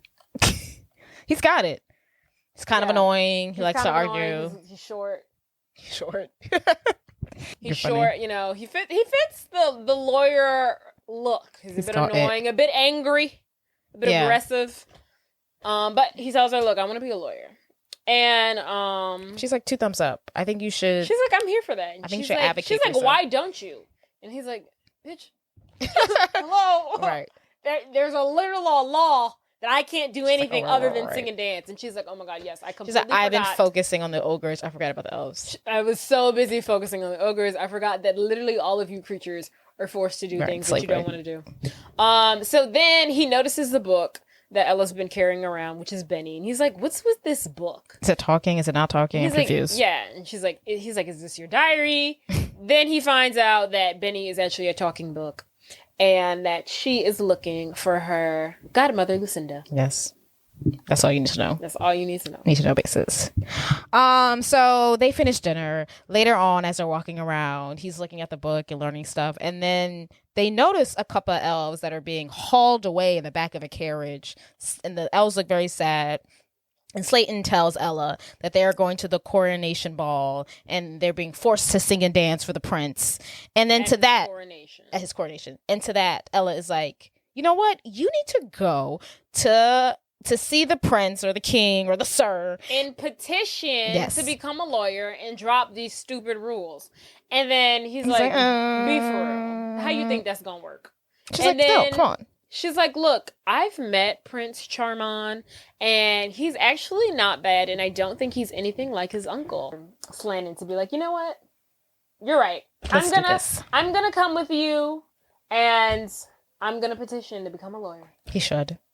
Because, what's her name? Ella's going to Giantville to find Lucinda, and then on the way there, Slannon is gonna go to Le Mans to be the prince. To petition, lawyerism. Yes. But back at home, we see Elga and her daughters. They're being sneaky. They're going through Ella's stuff, even though she just left like 6 hours ago. Literally. They're already going through her stuff. And then Mandy walks in the room. She's like, what are y'all doing with that? Ella's stuff. Before she could dive into that, she has a letter in her hand and she hides it behind her back really swiftly. But Olga sees it. She's like, what is that? She's like, it's nothing. And then Olga's, of course, is like, give it here. She hands over the letter to Olga, and Olga sees that it is an invitation from Prince Char himself inviting Ella to his coronation ball. And then Dame Olga is like, he invited that little twit. And then she tells her daughters, Heidi and Olivia, and she's like, girls, pack your bags. I think I've found another chance at your new future husband. What are the invitation rules? Is it like plus 8? Yeah, I'm like, what do you mean? Like, her name is on the invitation. Exactly. None of y'all's names are on there. Why do y'all think y'all are invited? And this is, I know it's not the president's house, but it's like the president's, it's a White House. Yeah. Kids walking here. This is you going to the inauguration of the president and trying to sit front row. Bro, exactly. Like, no. You gotta sit in the bag. Not only are you not Ella, who the other girls is? Right. There's 8 people with you. So she tells them pack the bags. We're going to the coronation. So that morning, as Ella and Slannon are continuing their journey, they're in the forest. They're walking.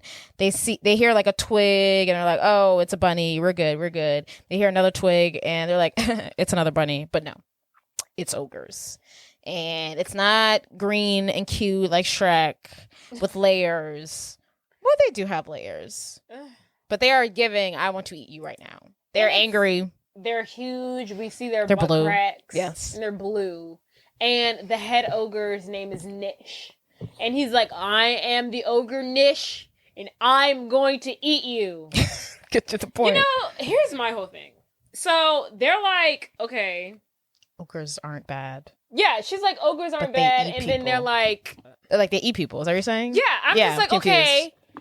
You're saying like, oh, free the ogres and stuff, but like they really do. They might have not eaten King Farin or Prince Char's dad or whatever, but he about to eat you. So they do in fact eat people. Right. So I'm like, did they start eating people after the they fact? Got accused of eating people? Right. That's a good and question. they just like you're like, well, fine, you're accusing us of eating people. We might as well eat. I had the same question. Yeah, I'm just like, eating people is eat bad. People, though. Yeah, because he does make a point. He was like, it seems like he's trying to get revenge on humans by eating them because they've taken his land. Like he hates. Like, I would never help a human, but also, were y'all eating humans before? Was it an easy scapegoat? Is this something y'all do every now and again? Yeah.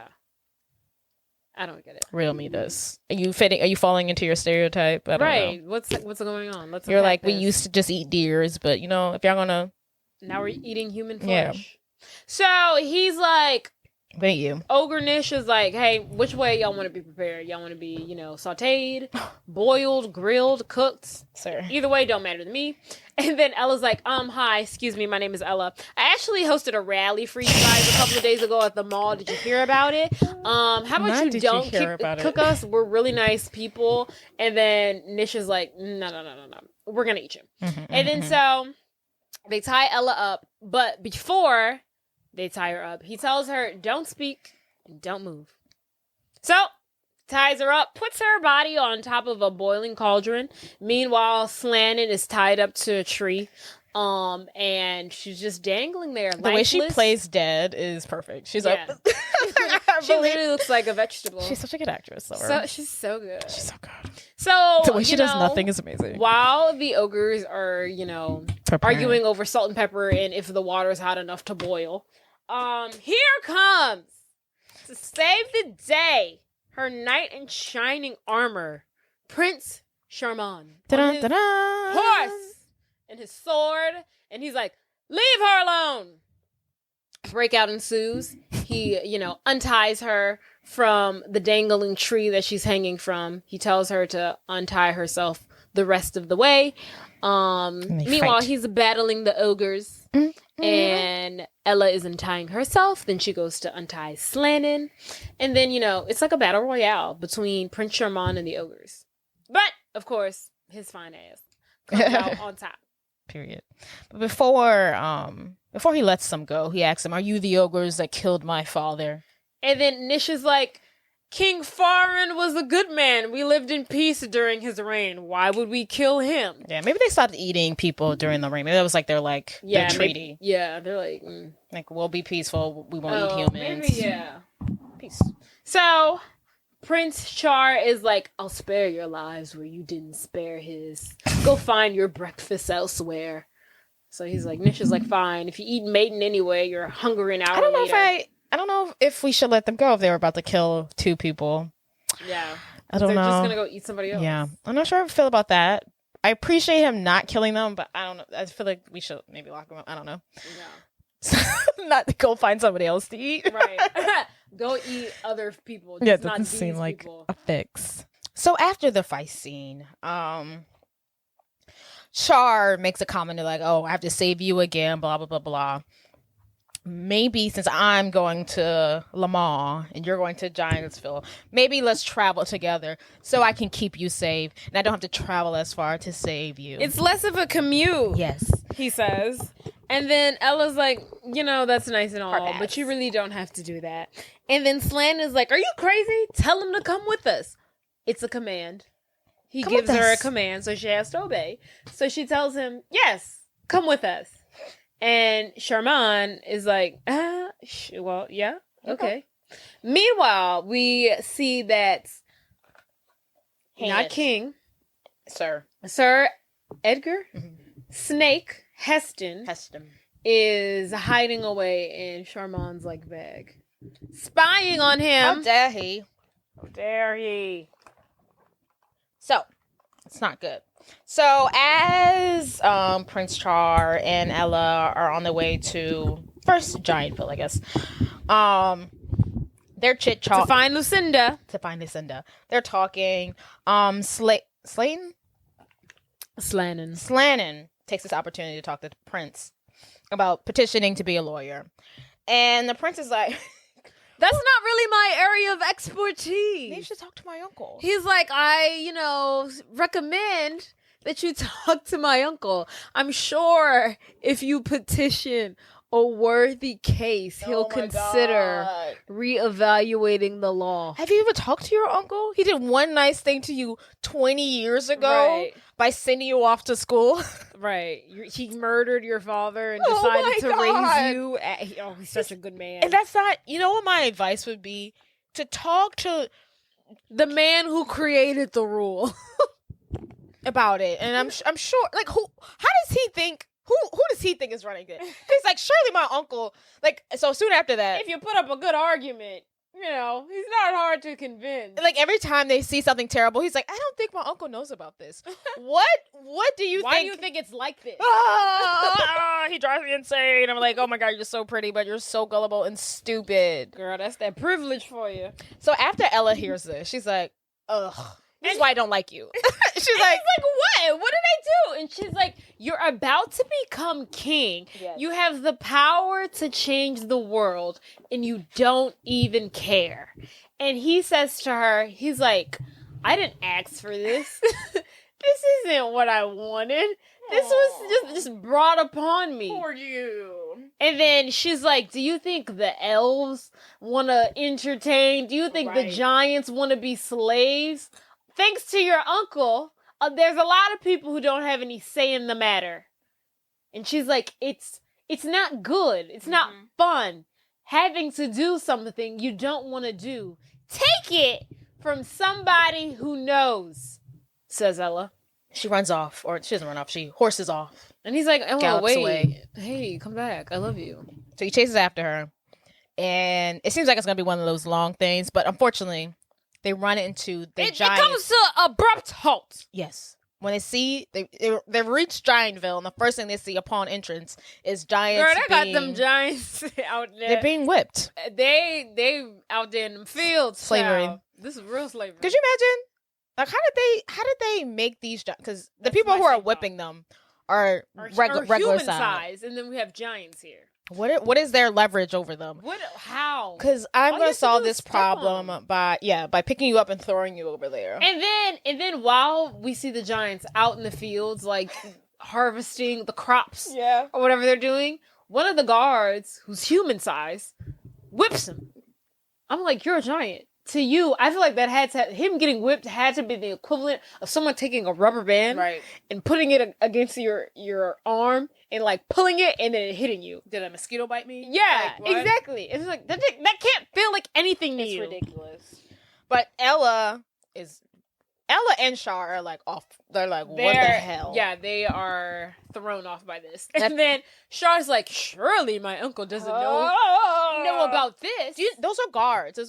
Those aren't regular people. Yes, they work. They have work out of your office. This is your division. This is your folks. This is your team. This is your army, dude. This is your army. This is your military, man. You're paying them. Insane. Oh my God. He's like, you could play him a video of his uncle killing his dad. And he'd be like, I don't know. He's like, surely my uncle doesn't know about this. Didn't have any hand in this. Like, sir, surely there's been a mistake. Shut up. Oh, I can't stand him. He's so stupid. So, after they've seen the giants be slaves, now, for slaves, they have pretty free range because they're day laborers. Yeah, they have a really nice wedding they got going over here. So then they arrive at this wedding that Lucinda is supposedly supposed to be at. Oh, that's the wedding. I never thought about that. I thought they were just like at a random bar. Are you kidding me? I forgot about the wedding. I just you never noticed that was the wedding that she was going to? No, I kind of just thought there was a bar and then like maybe that was the after party. But no, it makes sense that that's the wedding. The reception. No, yeah, because it's a village and if someone in the village gets married, it's a big thing. No, it makes sense. No, yeah. I believe you. Yeah, no. I just never thought about it like that.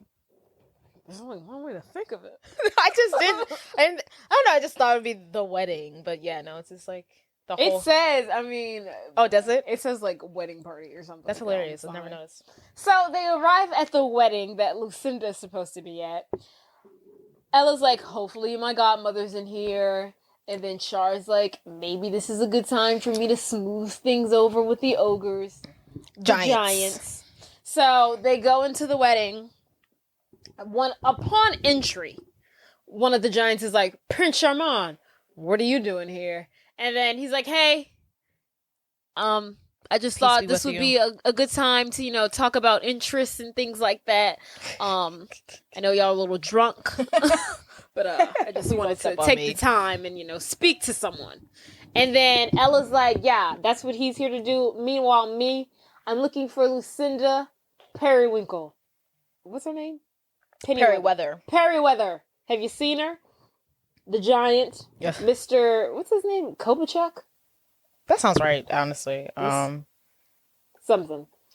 Kovacic, Krubacek, Roboduck, Grubaduck, Kolpoduk. Yeah, I think Korpaduck, Kubaduck. Kubaduck. Mm-hmm. Kubaduck. Mr. Kubaduck, have you seen my godmother? She says. And he's like, the last time I seen her, she was over there at the bar. She heads over there. But he also looks at every time she asks about Lucinda, they're always like, ugh. Yeah, yeah, everyone's like, ugh. I seen her. She was over there. Yes.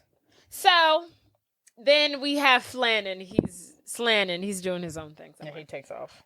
So we see Ella go up to some other fairies that are there. They stick out like sore thumbs. They're drunk. She goes up to them and is like, hey, have you seen my fairy godmother, Lucinda? And one of the fairies is like, no. She left about like an hour ago.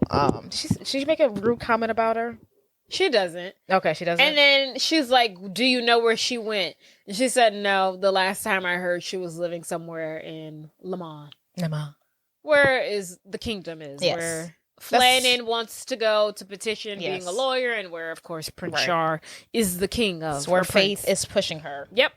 So, she's like, So then she walks up to Prince Charmont. Is he talking to Kupatuk? Mm-hmm. So he's talking to Kupatuk. They're wrapping up the conversation. He's like, look, after my coronation, me and you will talk. I'll make sure you and the rest of these giants get your land back. I'm sure my uncle did know about that. I'm sure my uncle. He doesn't mention his uncle. He doesn't. But he's like, I did not know that was going on. I wonder if my uncle does.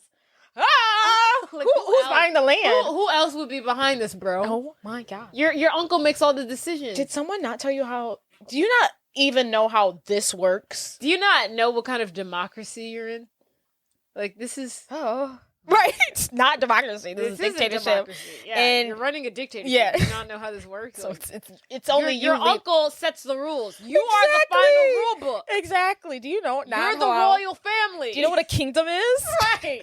Do you not know how this thing runs? Oh my god, he's so stupid. You know, I've never even thought of any of this until you started pointing it out. But now so it's making annoying. me mad. So they wrap up their conversation. Kupatuk is like, thank you, young man. I'll hold you to it. Yes, Ella please. comes up. She's like, oh, sorry not to interrupt. He said, you're not interrupting. We were done here. That's a fine man you have right there. She said, he is fine. Well, he's not mine, but he is fine. Never mind, she says. She's all tongue-tied. And then she tells Prince Charmont, she's like, have you seen Flannan? Gotta get going. We gotta go. My aunt's not here. We gotta go find her. Right. And then he's like, leave. You can't leave. The party's just getting started. It's night. Stay one more night, he says. It's a command. So what does she have to do? Fine. She's like, fine. I'll stay one more night. And he sees the disdain on her face, and he's like, well, I mean, sorry, not to burst your enthusiasm or anything, but if you don't want to stay, you don't have to. I don't want to make you do anything you don't want to do. That's the words we need. Right, that struck a chord in her. She got a little... Her panties got a little wet from that one. Not the bare minimum, honey. Okay. We love to yes. hear it. And then she looks at him like, you know, a little lovingly, and she's like, thank you, Prince Char. I really appreciate everything you've done. I'll see you around. And so she turns around and she walks off. But then he goes, but I'd really love for you to stay. I love that. You don't have to stay. But if you do, it would mean the world to me. He didn't say those words, but I love that. I love that energy. She turns around and she's like, well, you know, what's one more night? Yes. Then Flannan comes up, you know, him being an elf. We haven't seen him this whole night. He tried to get some chicken. It didn't work out. Someone farted on him. You know, someone farted on him. Almost could have killed him. Yeah, could have killed him. I hate that scene. It's disgusting. Before that, I guess Prince Charmont asks about, did you find, Lucinda? Oh, yeah. Go ahead. And she's like, no, I didn't. He was like, well, have you thought about the records, the Hall of Records? The Hall of Records that's at Le Mans, at the castle. And she's like, no, I've never heard of this. When he was like, well, it's not really open to the public, but seeing that. He's like, have you tried this? Have you tried And she's like, no. And he's like, well, it's not open to the public. Well, obviously, then that's why I've never tried it. Have you thought of this? No, I didn't know. No, it's actually not open to peasants. Yes. So apparently, at the Hall of Records, there's some census, like, you know, keeps track of everyone lives, and he's like, if you come to the mall with me, I can give you, you know, open range to the records, so you can look her up and see where she lives. Okay. And then she's like, okay, that would be very helpful. I shall do this. You. Yes. And then Slannon comes up. We haven't seen him all night. Someone farted on him. He's having a rough night. Oh. And so he's like, Ella, you have to help me. They're trying to make me sing. He don't do that.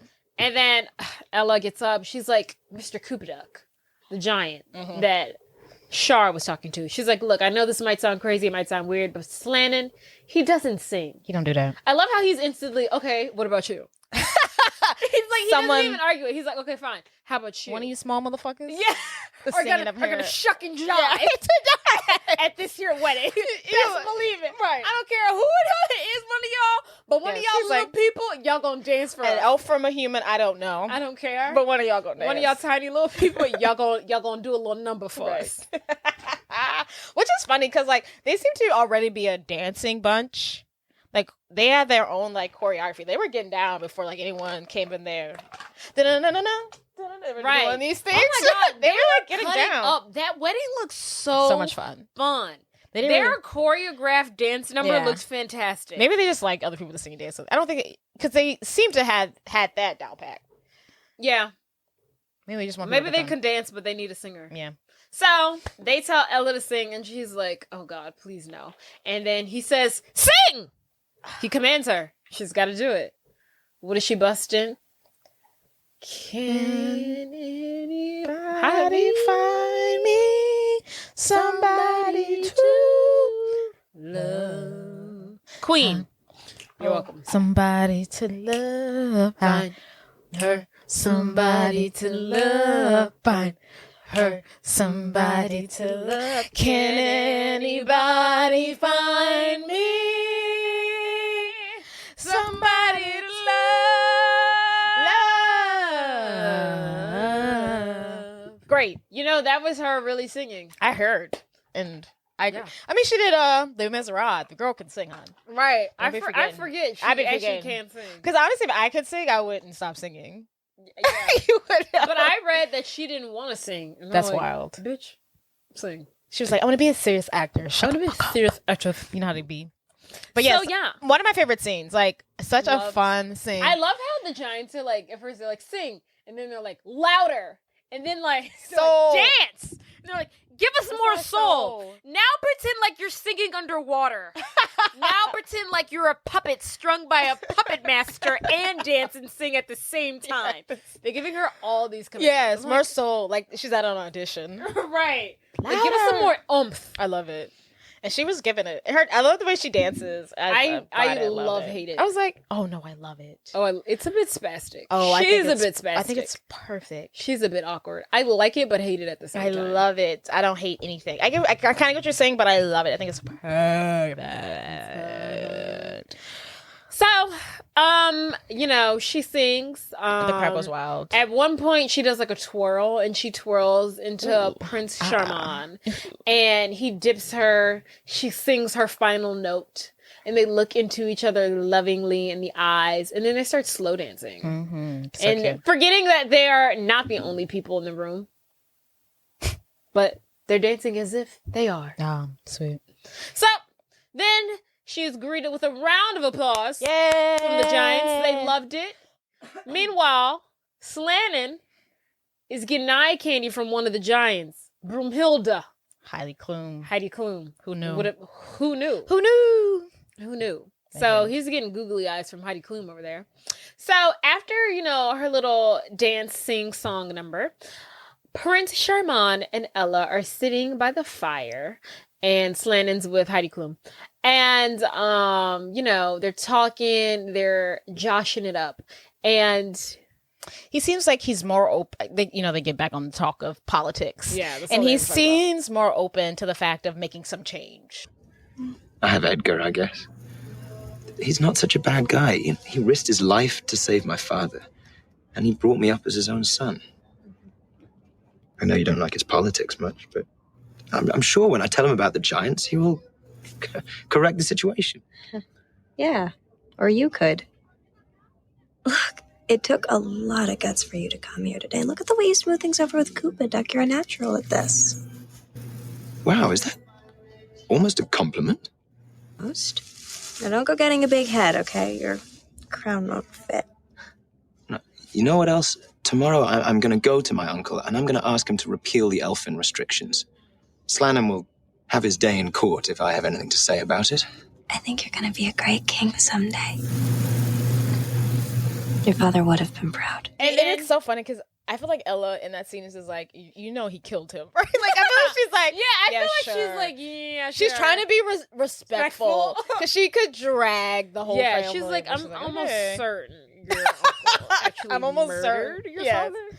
And I'll let you have and it. I'm almost certain that he's a piece of shit. Yeah. He like, saved your father, allegedly. Yeah, and she's like, I do know for a fact he's an asshole, but whatever. And then he looks at her and he's like, he tells her, he says, kiss me. Kiss me. And what does she do? She leans in to kiss her. Before their lips touch, he stops and he says, you know, that wasn't a command. And she says, as she smiles down and then looks back up at him and says, I know. Ah. And then they kiss. Oh my God. I loved it. Is a command the intent about a command? I would just like to point out, because you really can't, get the full gist from us, retelling. You really got to watch it for yourself. But he's obsessed with her. Yeah, he loves her. He's in love with this woman. He's into it. That's a good man, Savannah. That's all I want, bro. You know how crazy it is, how obsessed. When we missed this part, but when they was fighting the ogres, and she was like, "Oh, you're bleeding," and then she was fixing his cut. He was like, "Oh my God." He literally did not take his eyes off of her. He's so in love with her. I just wish he wasn't so stupid. It really takes. It really. It doesn't bother me as much. I know. It really he's so good looking. Could you imagine being like? But he is stupid. He's sweet. He means well, but it's just like he's so stupid. Like simple boy. It would just irritate me if I was Ella. But at least he knows himself that he would be like a shitty king. He was like, yeah, like I don't want to do this because I know I'd suck at it. I know. It's so pathetic. It is. So the two share a very passionate kiss. For a children's movie, in my opinion, but I loved every second of it. I would also like to point out that these two have great on-screen chemistry. They do. I love a movie with good chemistry because it's unmatched. It's hard to find sometimes. Yeah, some movies they just cast two people and they're like freaking Aaron Samuels and Lindsay Lohan in Mean Girls. Mm-hmm. This just wasn't even a movie. I don't think I wasn't buying the love story. Yeah, I wasn't buying anything. Right. I was just here for the Mean Girls. I was here for the Mean Girls. Yeah. I'm not buying that love story. Don't even know why she even liked him. This love story? 10 out of 10. Sign me up. Even though I think she might outgrow him at one point. She might. Oh, she's going to get tired of playing wifey. Yeah. Let's see. But you know what's going to happen? You know what's going to happen is he's going to die. And she's going to rule the kingdom. And she's going to rule. She's going to rule the kingdom. Yeah. She's going to be Queen friggin' Elizabeth. Yes. Basically, that's the only way their love could last. Right, if he dies. Has to die. Because even if he doesn't die, she's basically gonna rule. Yeah, she's gonna be. She's the mouthpiece. She's gonna be Sir Edgar. Yeah, what he needed. Literally, because he's too dumb to figure it out. Nope, he's just the face. But anywho, the next morning we see them back on the horses, and in the distance we see Lamar. So they have arrived. They pulled up. They're finally there after this long journey. They're finally at Lamar. Who's also in town is Olga and her daughters, because they're there for the coronation. And to their surprise, they're at their hotel, I guess. Yeah, the little hotel. And to their surprise, Ella's father is also in town because he was in town. Business. Did we tell him that he went away? Did we say that? I don't remember. Oh, maybe not. In the very beginning of the movie, yeah, he went away. He left Ella at home to go by sell herself. Some freaking watches. He's like, I'll be back when I sell all these watches because we need money because we're poor. But anywho, he so happens to be in Le Mans doing business. He walks into the hotel room. He was like, I heard that you were here, and I want to check in on Ella. Where is she? Where is she? And then Madame Olga, not knowing where she is, she's like, She's here. Of course she's here. Why wouldn't she be here? She's actually getting a tour of the castle right now with Heidi and Olive. A lie. Lies. Heidi and Olive are getting a tour of the castle, but of course we know Ella is with Prince Charmont. Yes. So yeah, we see Heidi and Ella getting a tour of the castle with the other, fangirls, lover girls, fans of Prince Char.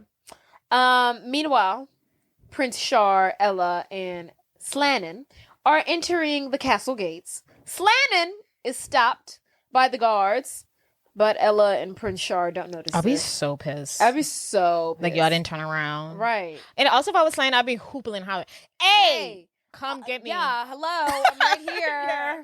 I'll be so mad. I'll be like, we're not friends anymore. No, literally. Like, you left me outside of the club. Literally, you left me outside of the club. You're the one who put it in my ear to come out here to begin with. Right, and somehow to petition all this crap. And you just got distracted by your own shit and forgot me out here. Oh my God, so annoying. I'd have clicked out on her. Right. Like, what am I doing You're here? not a real friend. I would go cry in a corner. I know, literally. Because I would be like, what am I supposed to do? Right. So he gets stopped by the guards. And the guards are like, what are you doing? And then Slan is like, I'm with them. And then the guard is like, are you performing at the coronation? And he's like, no. Absolutely not. The guard's like, only elves allowed in here are the ones that are performing. And then Slannon's like, discrimination. And the guard's like... The guard's like, get the fuck out. Wrong. And he throws him to the wall. LOL. So, Ella and Char have made it inside the castle. They're walking around doing their thing, and they happen to run into the tour group. They freak out, but, Ella and Char run off. But not before Hattie and Olive see them, and she's like, "Oh, okay, we gotta figure something out." Hattie's like, "Absolutely not. I gotta put a stop to this." So while everyone else is freaking out, she takes this distraction as a way to sneak away from the group to, I don't know, go around the castle. I don't know, peruse. Yeah, all she does. Hattie turns to Olive and she's like, "Follow me." Follow me. So meanwhile, Char and Ella are on the run. They escape. They're in the castle, Yes. And then, do they run into... Oh, so Ella's like, okay, I seen Hattie, I seen Olive, now I really got to put this into turbo speed. I got to find Lucinda, I got to get to this Hall of Records, because I got to She does ask about Slanton. She's like, where did he go? To her doubt. And she's like, Slanton, where is he? And then I cannot stand that he says, don't worry about it. My uncle can find him. Why don't you go find him?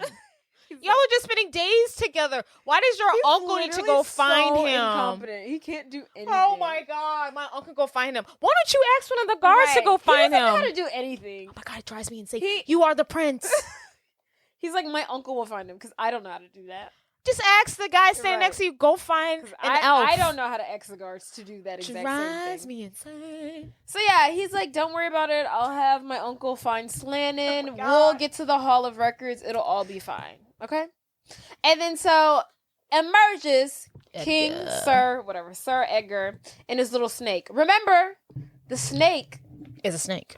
Has been in Prince Char's bag this whole journey. So he's been peeping game since jump. Yes. Since he's rescued Ella from the ogres, the snake has been weaseling around. So Prince Edgar, Sir Edgar, whatever, comes through. He's like, Char, where have you been? What's going on? And then Char introduces him to Ella. He's like, this is Ella Frau. We went on this journey together. We almost got killed by ogres. Ogres. We almost got killed by ogres. No, I said ogres. It again. Ogres. We almost got killed by ogres. Yeah, ogres. Like, ogres. Got killed it's about that time, guys. Ogres. Big old fat ogres. Oh, God. We almost got killed by ogres. There you go. But here we are. We're fine. And then he's like, look, I was just taking Ella into the Hall of Records because she has to find somebody. And then I could come and chat with you and we can catch up. And then Sir Edgar's like, okay hop onto it. Chop, chop. So he brings Ella to the Hall of Records.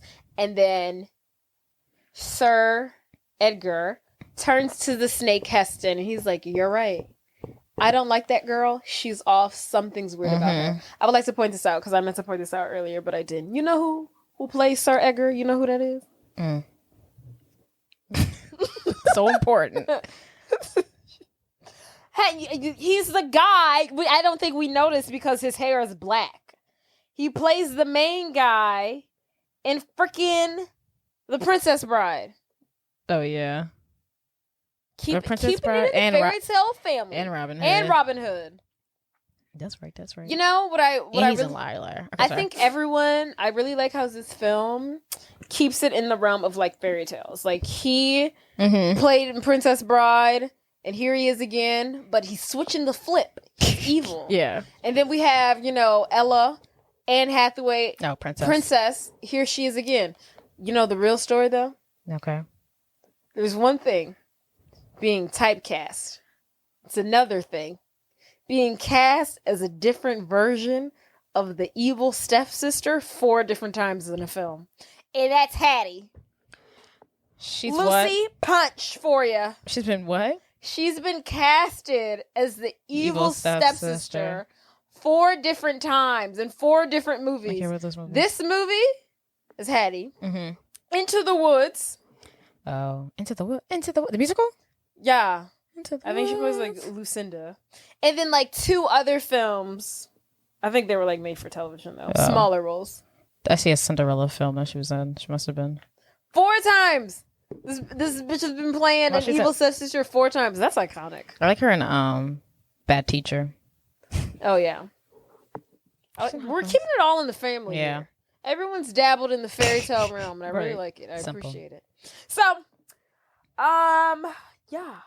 Where were we? Oh yeah, and then Heston also makes a point. Heston also makes a point to say that she's been putting ideas into our boy's brain. Like he might not be as malleable as we once thought. Yeah, not good for him.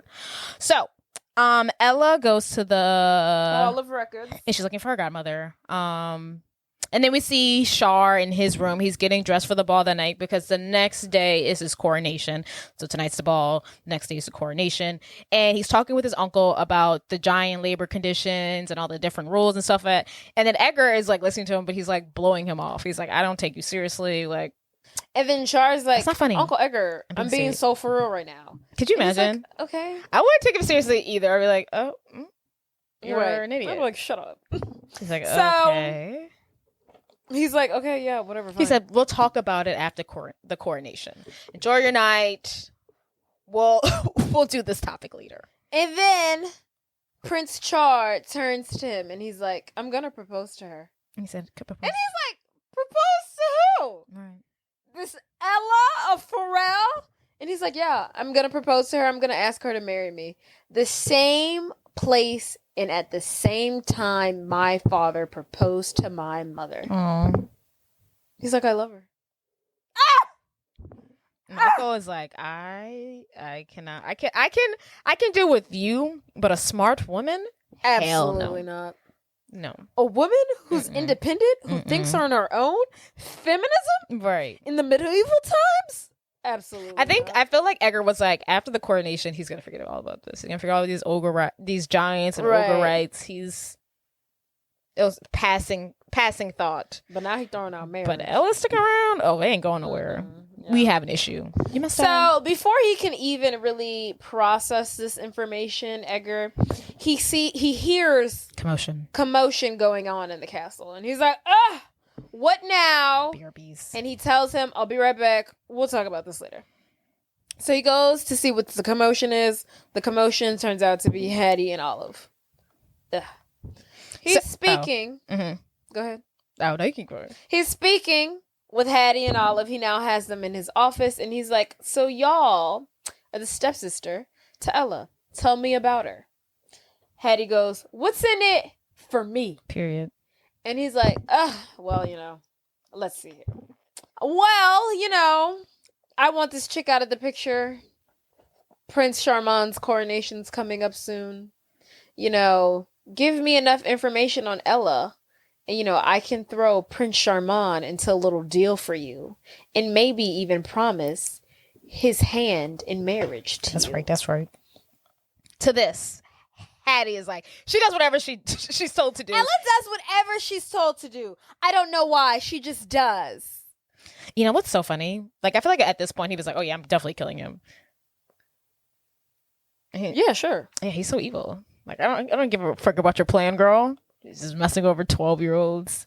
He's such a villain. Who's 12? I don't know, 16-year-olds. I'm just joking.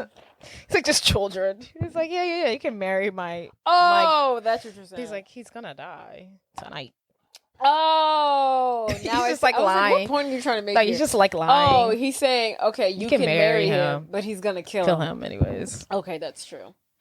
So now Edgar knows that Ella does anything she's told. Everyone just believes everything so easy. I'd be like, this girl is lying. But anyway, so Ella is back in the Hall of Records. She's looking. She can't find, this is a big old encyclopedia. She can't find anything on Lucinda, but she asks Benny to show me Lucinda one more time. She's sleeping in a bed, but on the side there's like a letter or something, and it says the fairy tale retirement home. Yeah, it's like a retirement home for fairies. Yes. So she's like, oh, this is where Lucinda is. This is where I can find her. We're going. She's so excited. She's like, Benny, I got her. But her excitement is cut short when Sir Edgar walks in the room. Hello, Ella. So he walks in and he's like, find everything to your liking. She's like, yes, thank you very much. Appreciate you. Then he grabs a book and he drops it. And he said, oh, how clumsy of me, my mistake. Pick it up. She picks it up. And she picks up the book. She sits it back on the table and he's like, touch your toes. She touches her toes.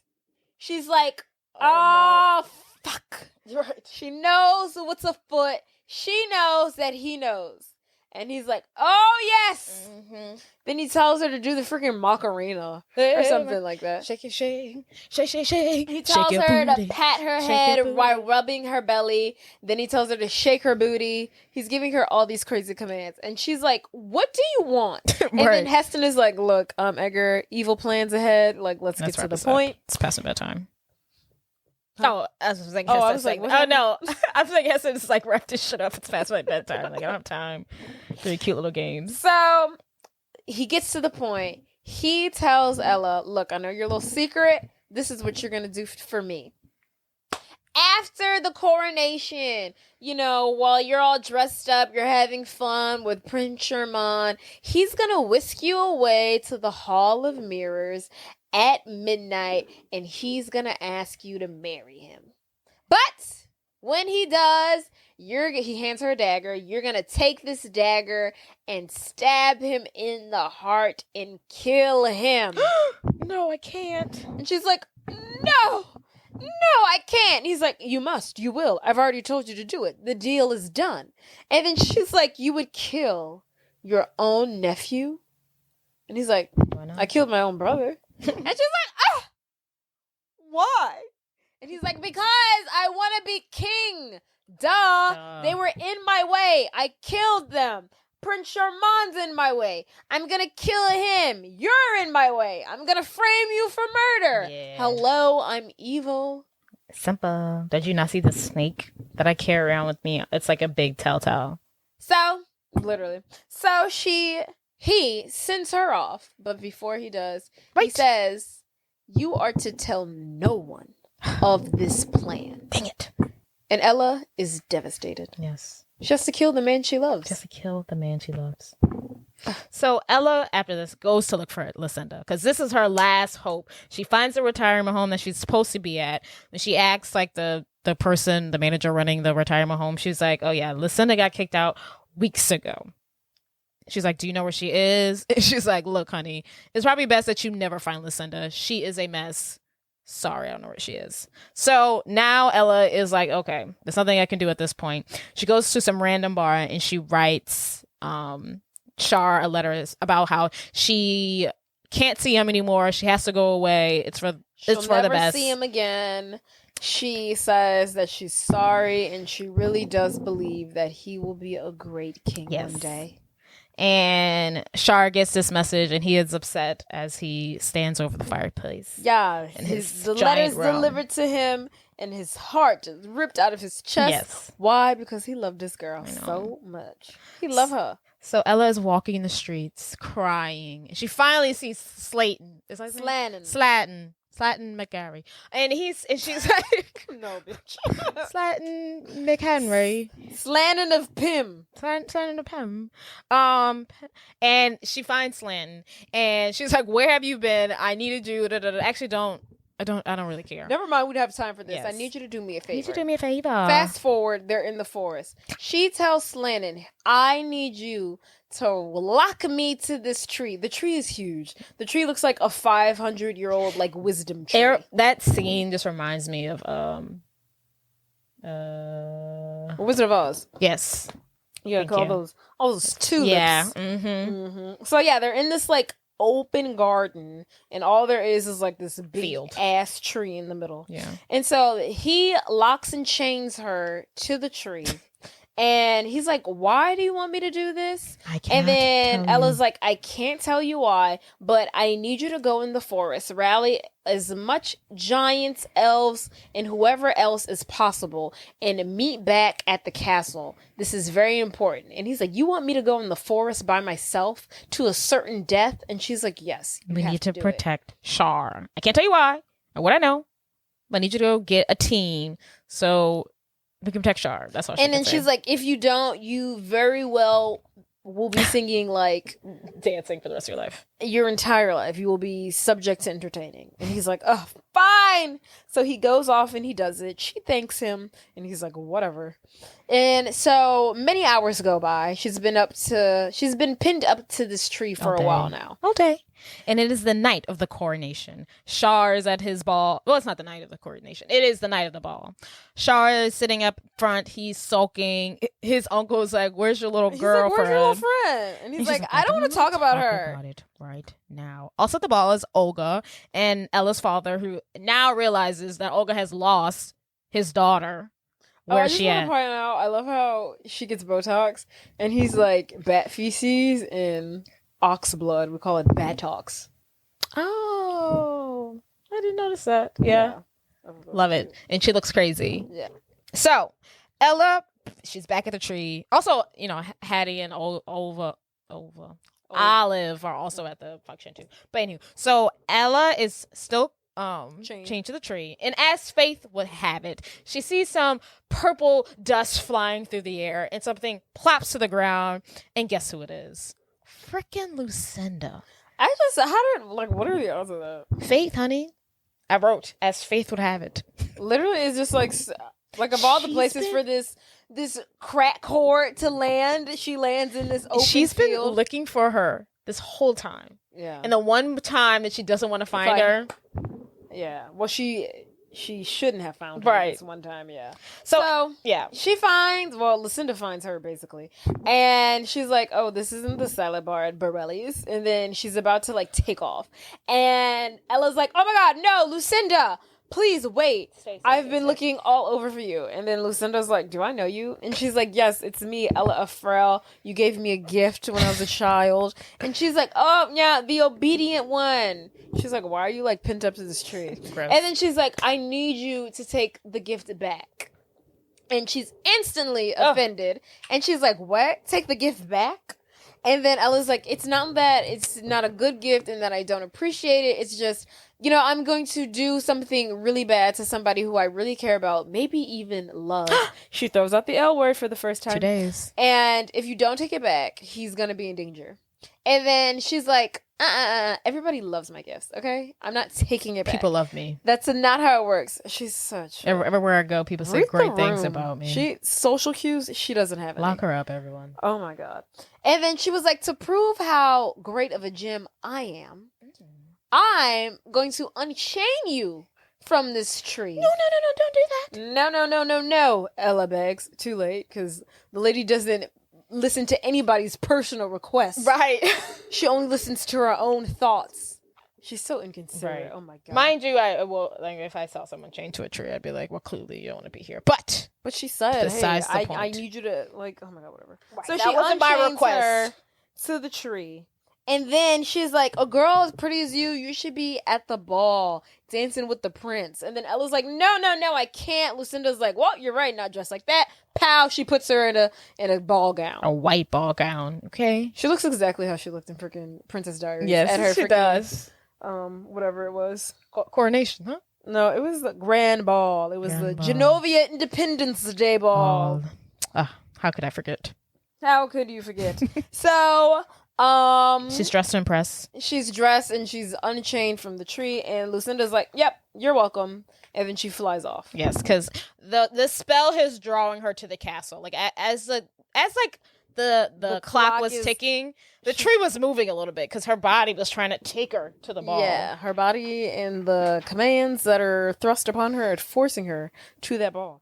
So, by no force of her own, she is stumbling into the ball, and Prince Charmont sees her, and it's like his heart stops. My girl, He's okay. Like, there is the love of my life, my girl, my babe, Period. My sweetheart, my queen, my wife, Ella, friend. And he instantly goes up to her, and he's like, "Oh my God, babe, where have you been? I love you so babe. much. I'm so obsessed with you. I want to wear your skin." And she's like, I cannot be here. I'm sorry, I cannot be here. And he's like, if you don't love me, just say it. And she's like, it's not that. And then he's like, well, what is it? And then she's like, I'm wrong for you. I'm wrong for the kingdom. And he's like, is that what you're worried about? He's like, don't think about that. And he's like, tell me how you really feel about me. I love you. She says, I love you. Ah! And he's like, bitch, I love you too. Girl. And he's like, follow me. They're going to have the best marriage so ever. cute.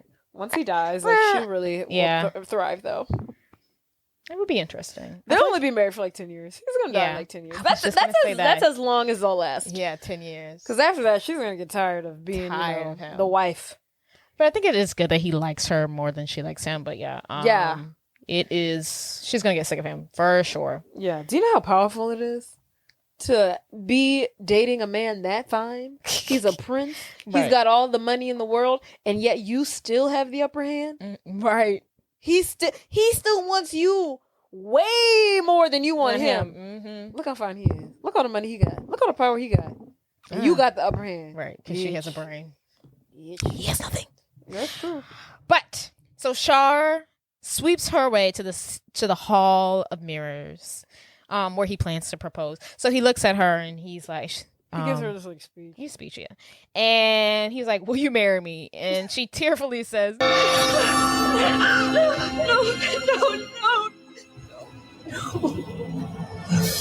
don't understand. What is it? My politics? Your family? Because those things aren't important. What's important is what's in our hearts. And if our love is strong, we can conquer anything. I do love you, Char. Yeah, a dagger appears behind her back. That was to me is the coolest part. It's like, where did the dagger come from? Where is it in the dress? Is it just that? Is that magic that strong? Yeah, it was a dagger. Did he give her a dagger? He gave her the dagger when she was in the Hall of Records. Oh, but I didn't. I'm assuming she got rid of it, right? But I feel like it just reappeared. So she pulls the dagger out of her back. And she's, her arm's shaking. His head's down, like his head is in her like shoulder, so he doesn't see. Her hand is shaking. She's like trying to fight the force. She's having all of these like the gift and like the dagger, but she's having like this like flashbacks of all these different times that people have commanded her to do things. Come here, Ella. What are you just doing? Don't Take that. take the. Don't move. You will take this dagger and kill him. What's inside you is stronger than any spell. You will no longer be obedient. You will no longer be obedient. and she drops to the floor. She she passes out damn near. No, it's strong. And then what's funny? So when she met when she asked Lucinda to take back her gift, Lucinda said, "Get rid of it yourself." Oh, she did say that. Get rid of it yourself. She's like, yeah. Like, she did. It's like she you want it. You want to go so bad. Get rid of it yourself. What she This say? is a fairy tale. I command you to you will no longer be obedient. Woo! She killed that shit. Yeah. It gives me goosebumps. You will no longer be It kind of makes obedient. me uncomfortable. What? It's just like, I don't know. I don't feel like, if I was him, I'd be like, why are you shouting? What are you doing over here? Don't think about him. How are you thinking about him in this moment? I was just like, ugh. I am taken. Don't even think about it. I'm taken to her. Like, I'm in her head. It's like all those, like, it's just like cool. She's in the mirror. She's seeing all these different flashbacks. I don't know. It just makes me uncomfortable. I'm like, oh, she's doing a lot. Oh my God, you're the worst. So while she was about to stab him, Char looks up because it's a room full of mirrors. He sees that she has a dagger in her hand, floating upon his back. And so when she drops to the ground, he's like, "You were trying to kill me." He's like, "You tried to kill me." And then, Edgar, of course, Sir Edgar is watching the whole thing. He emerges and he's like, "Guards, arrest her, take her away." And then she's like, "No, Char, listen." He's like, "You tried to kill me." Right. And then so Char and Edgar are alone, and he's like, "You know she's gonna have to be sentenced to death, right?" And then he's like, "Well, like, no." He's like, "I don't know what that was about." Talk to her. Right. He's like, "Let me go talk to her." He loves her. He doesn't care. She literally could have. The dagger could have pierced him. But like, and he'd have been like, "Look, I still love her." Let's discuss this. Yeah, like, let's figure, babe. No. We can go to therapy. He's like, I'm so. But like, come on, that might be the right. Like, follow your gut, dude. Right. Like, I know her. I don't think she would try to kill me. So he's like, "No, maybe I'll go talk to her." And then Sir Edgar is like, "No." And he was like, "She was just toying with your head. She was playing with you. I didn't want to tell you We found out that when she was out there with the ogres, they were trying to set you up. It was all a plan. She was in on it with the ogres. She was like, this is all, there's an uprising happening, and she is the leader of it. This girl has been plotting on you from day one." That is what he tells him. Him and that damn snake. And then he's like, oh, okay, that makes sense. And he's like, I just can't believe it. And he's like, well, believe it, honey. I cannot stand He's so him. gullible. Just go talk to her. He's so easily convinced. So at this point, I guess Char believes him. Edgar leaves. He walks out the door and then he locks Char in that room. He locks him in there? He locks the door behind him. Oh, that's weird. Yeah, he locks. He's like, even if you decide to go down there, you're not going. He locks that door. How does he get out then? Someone gonna have to let him out. Oh. Yeah. So now Ella's in the jail cell. She's crying. She's hooping. She's hollering. Well, and then after Edgar locks the door, he's like, okay, right. Now I have a new plan for him. Yeah. So now he's like, he's got to reevaluate. Yes. Got to go back to the drawing board. He's like, what do I do now? He's like, the end game here is to get rid of the prince, and that's what I'm gonna do. Yes. And so the next morning, Slannon has got a new band of elves and giants, and they're ready to sneak into the castle. Before they go in there, they hear Benny, or Slannon hears Benny yelling from the trash bin earlier when Ella was kicked out the Hall of Records. The librarian threw the book in the trash because it was empty. But anyway, so now Benny is in the trash can. Slayton finds him, and Benny tells Slayton that Edgar has Ella locked up in the dungeon, so they all decide to sneak into the castle. And also now a bunch of ogres have joined them, the ogres from earlier, and they seem to be on a more nicer side. And they make it to the dungeon. They sneak on in, and they are able to free Ella. Before Ella and the gang go to, talk to Char, Benny shows them that Edgar has poisoned Char's crown and is intending to kill him at the coronation. So Ella and the others, they plan on crashing the ceremony. They get in there, and right before Edgar's about to crown Char, Ella walks in and she's like, "Drop that crown!" She come in with her band of loyal followers. Yes. And a brawl Edgar is like, "Guards, get her." And of course, a fight breaks out between the ogres and the giants and the guards. And then they're about to attack Ella. Char sees that they're about to attack Ella. And he's like, "Ugh, I cannot let this happen." But also, the uncle was like, kill them and kill anyone who gets in the way. I'm like, I've been like, uncle, like damn. I'm like, Unc, like what's calm going down. on? He's oblivious to all the evil things that he does. So Char sees that they're about to attack Ella, and he's like, not my girl. Right. And so he grabs a sword, he takes off the cloak that just been placed on him, and he goes to go fight for his girl. So he jumps out, he's got his sword out, he's knocking people over, and he's like, oh my God. He turns to Ella and he's like, I can't believe I'm saving you after you tried to kill me. Wow. And then she's like, I didn't try to kill you. And then someone tries to attack her, and he's like, stay away from her. I'm like, oh my God, he loves her so much. But also it's like weird because like his guards are attacking him. Like I've been like, okay guys, I don't know who to. Right. He's about to be the king. Do I fight his girlfriend? Yeah. What happens here? Whose orders am I taking? Yeah, let's go ahead and just pause for a moment. Let's do a meeting. So Ella turns to him and she's like, I didn't try to kill you. And then he's like, so that dagger that you were trying to stab in my back was just an early wedding present? And then she's like, look, it wasn't me. So she tells him, she's like, well, it was me. So then she tells him the whole story. Meanwhile, is she allowed to tell him the story? She broke everything. Oh, right. Yes, broke it. Yes, she did break it. She's free to do whatever the fuck she wants. I forgot. So meanwhile, while she's running the story to Char, Mandy is at the coronation, our household fairy. Yes. She sees Slannon holding Benny, and Benny's like, Mandy, and she's like, oh my God, Benny, babe. So she tries to turn him back into a man. First, she turns him into a pumpkin. Pumpkin? How did she get a pumpkin? She's like fairy tale creatures from across the land. Please help me turn Benny back into a man. And then he turns into a pumpkin. Maybe they just wanted like a Cinderella reference because. Oh yeah, it turns the pumpkin to mice. Not the carriage into a pumpkin. The pumpkin into a carriage. So, but she tries again, and she's able to turn him back into a man. Finally, after 20 years, the boy's been stuck as a book for 20 years. It's so messed up. I mean, like, girl, don't you ever do a spell in my direction? We're done. Don't even do spells at all. Quit. Keep it away. Keep it up. So she turns him back into man. Meanwhile, Ella's run the entire story to Char. She's like, hey, look, this is what happened, and I also want you to know, he tried to kill me, tried to kill you, and he killed your daddy.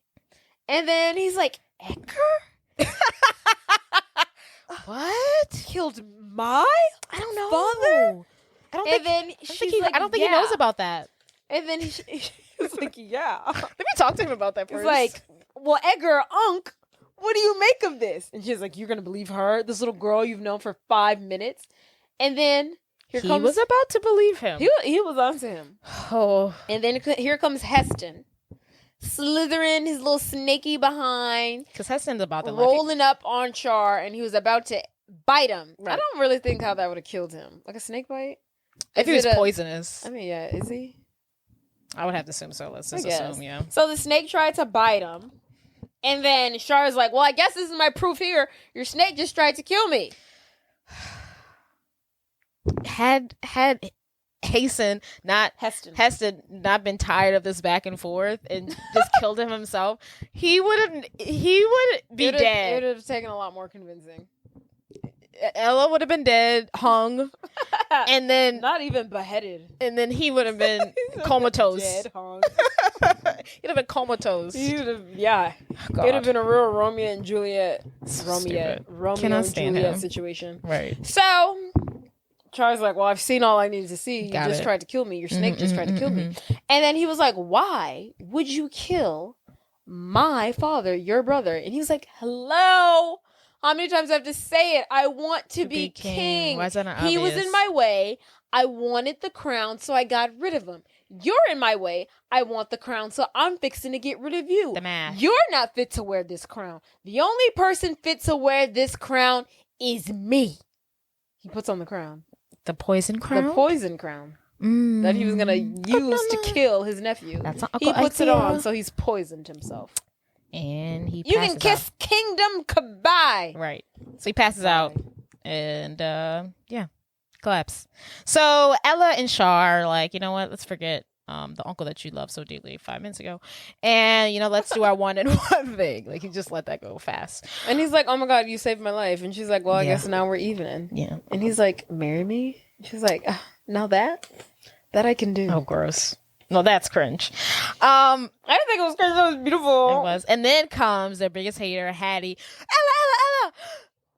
Stop kissing him right now. You can never kiss him ever again. Do you know how evil this girl is? That girl said, you are never to kiss him ever again. She is evil. Right.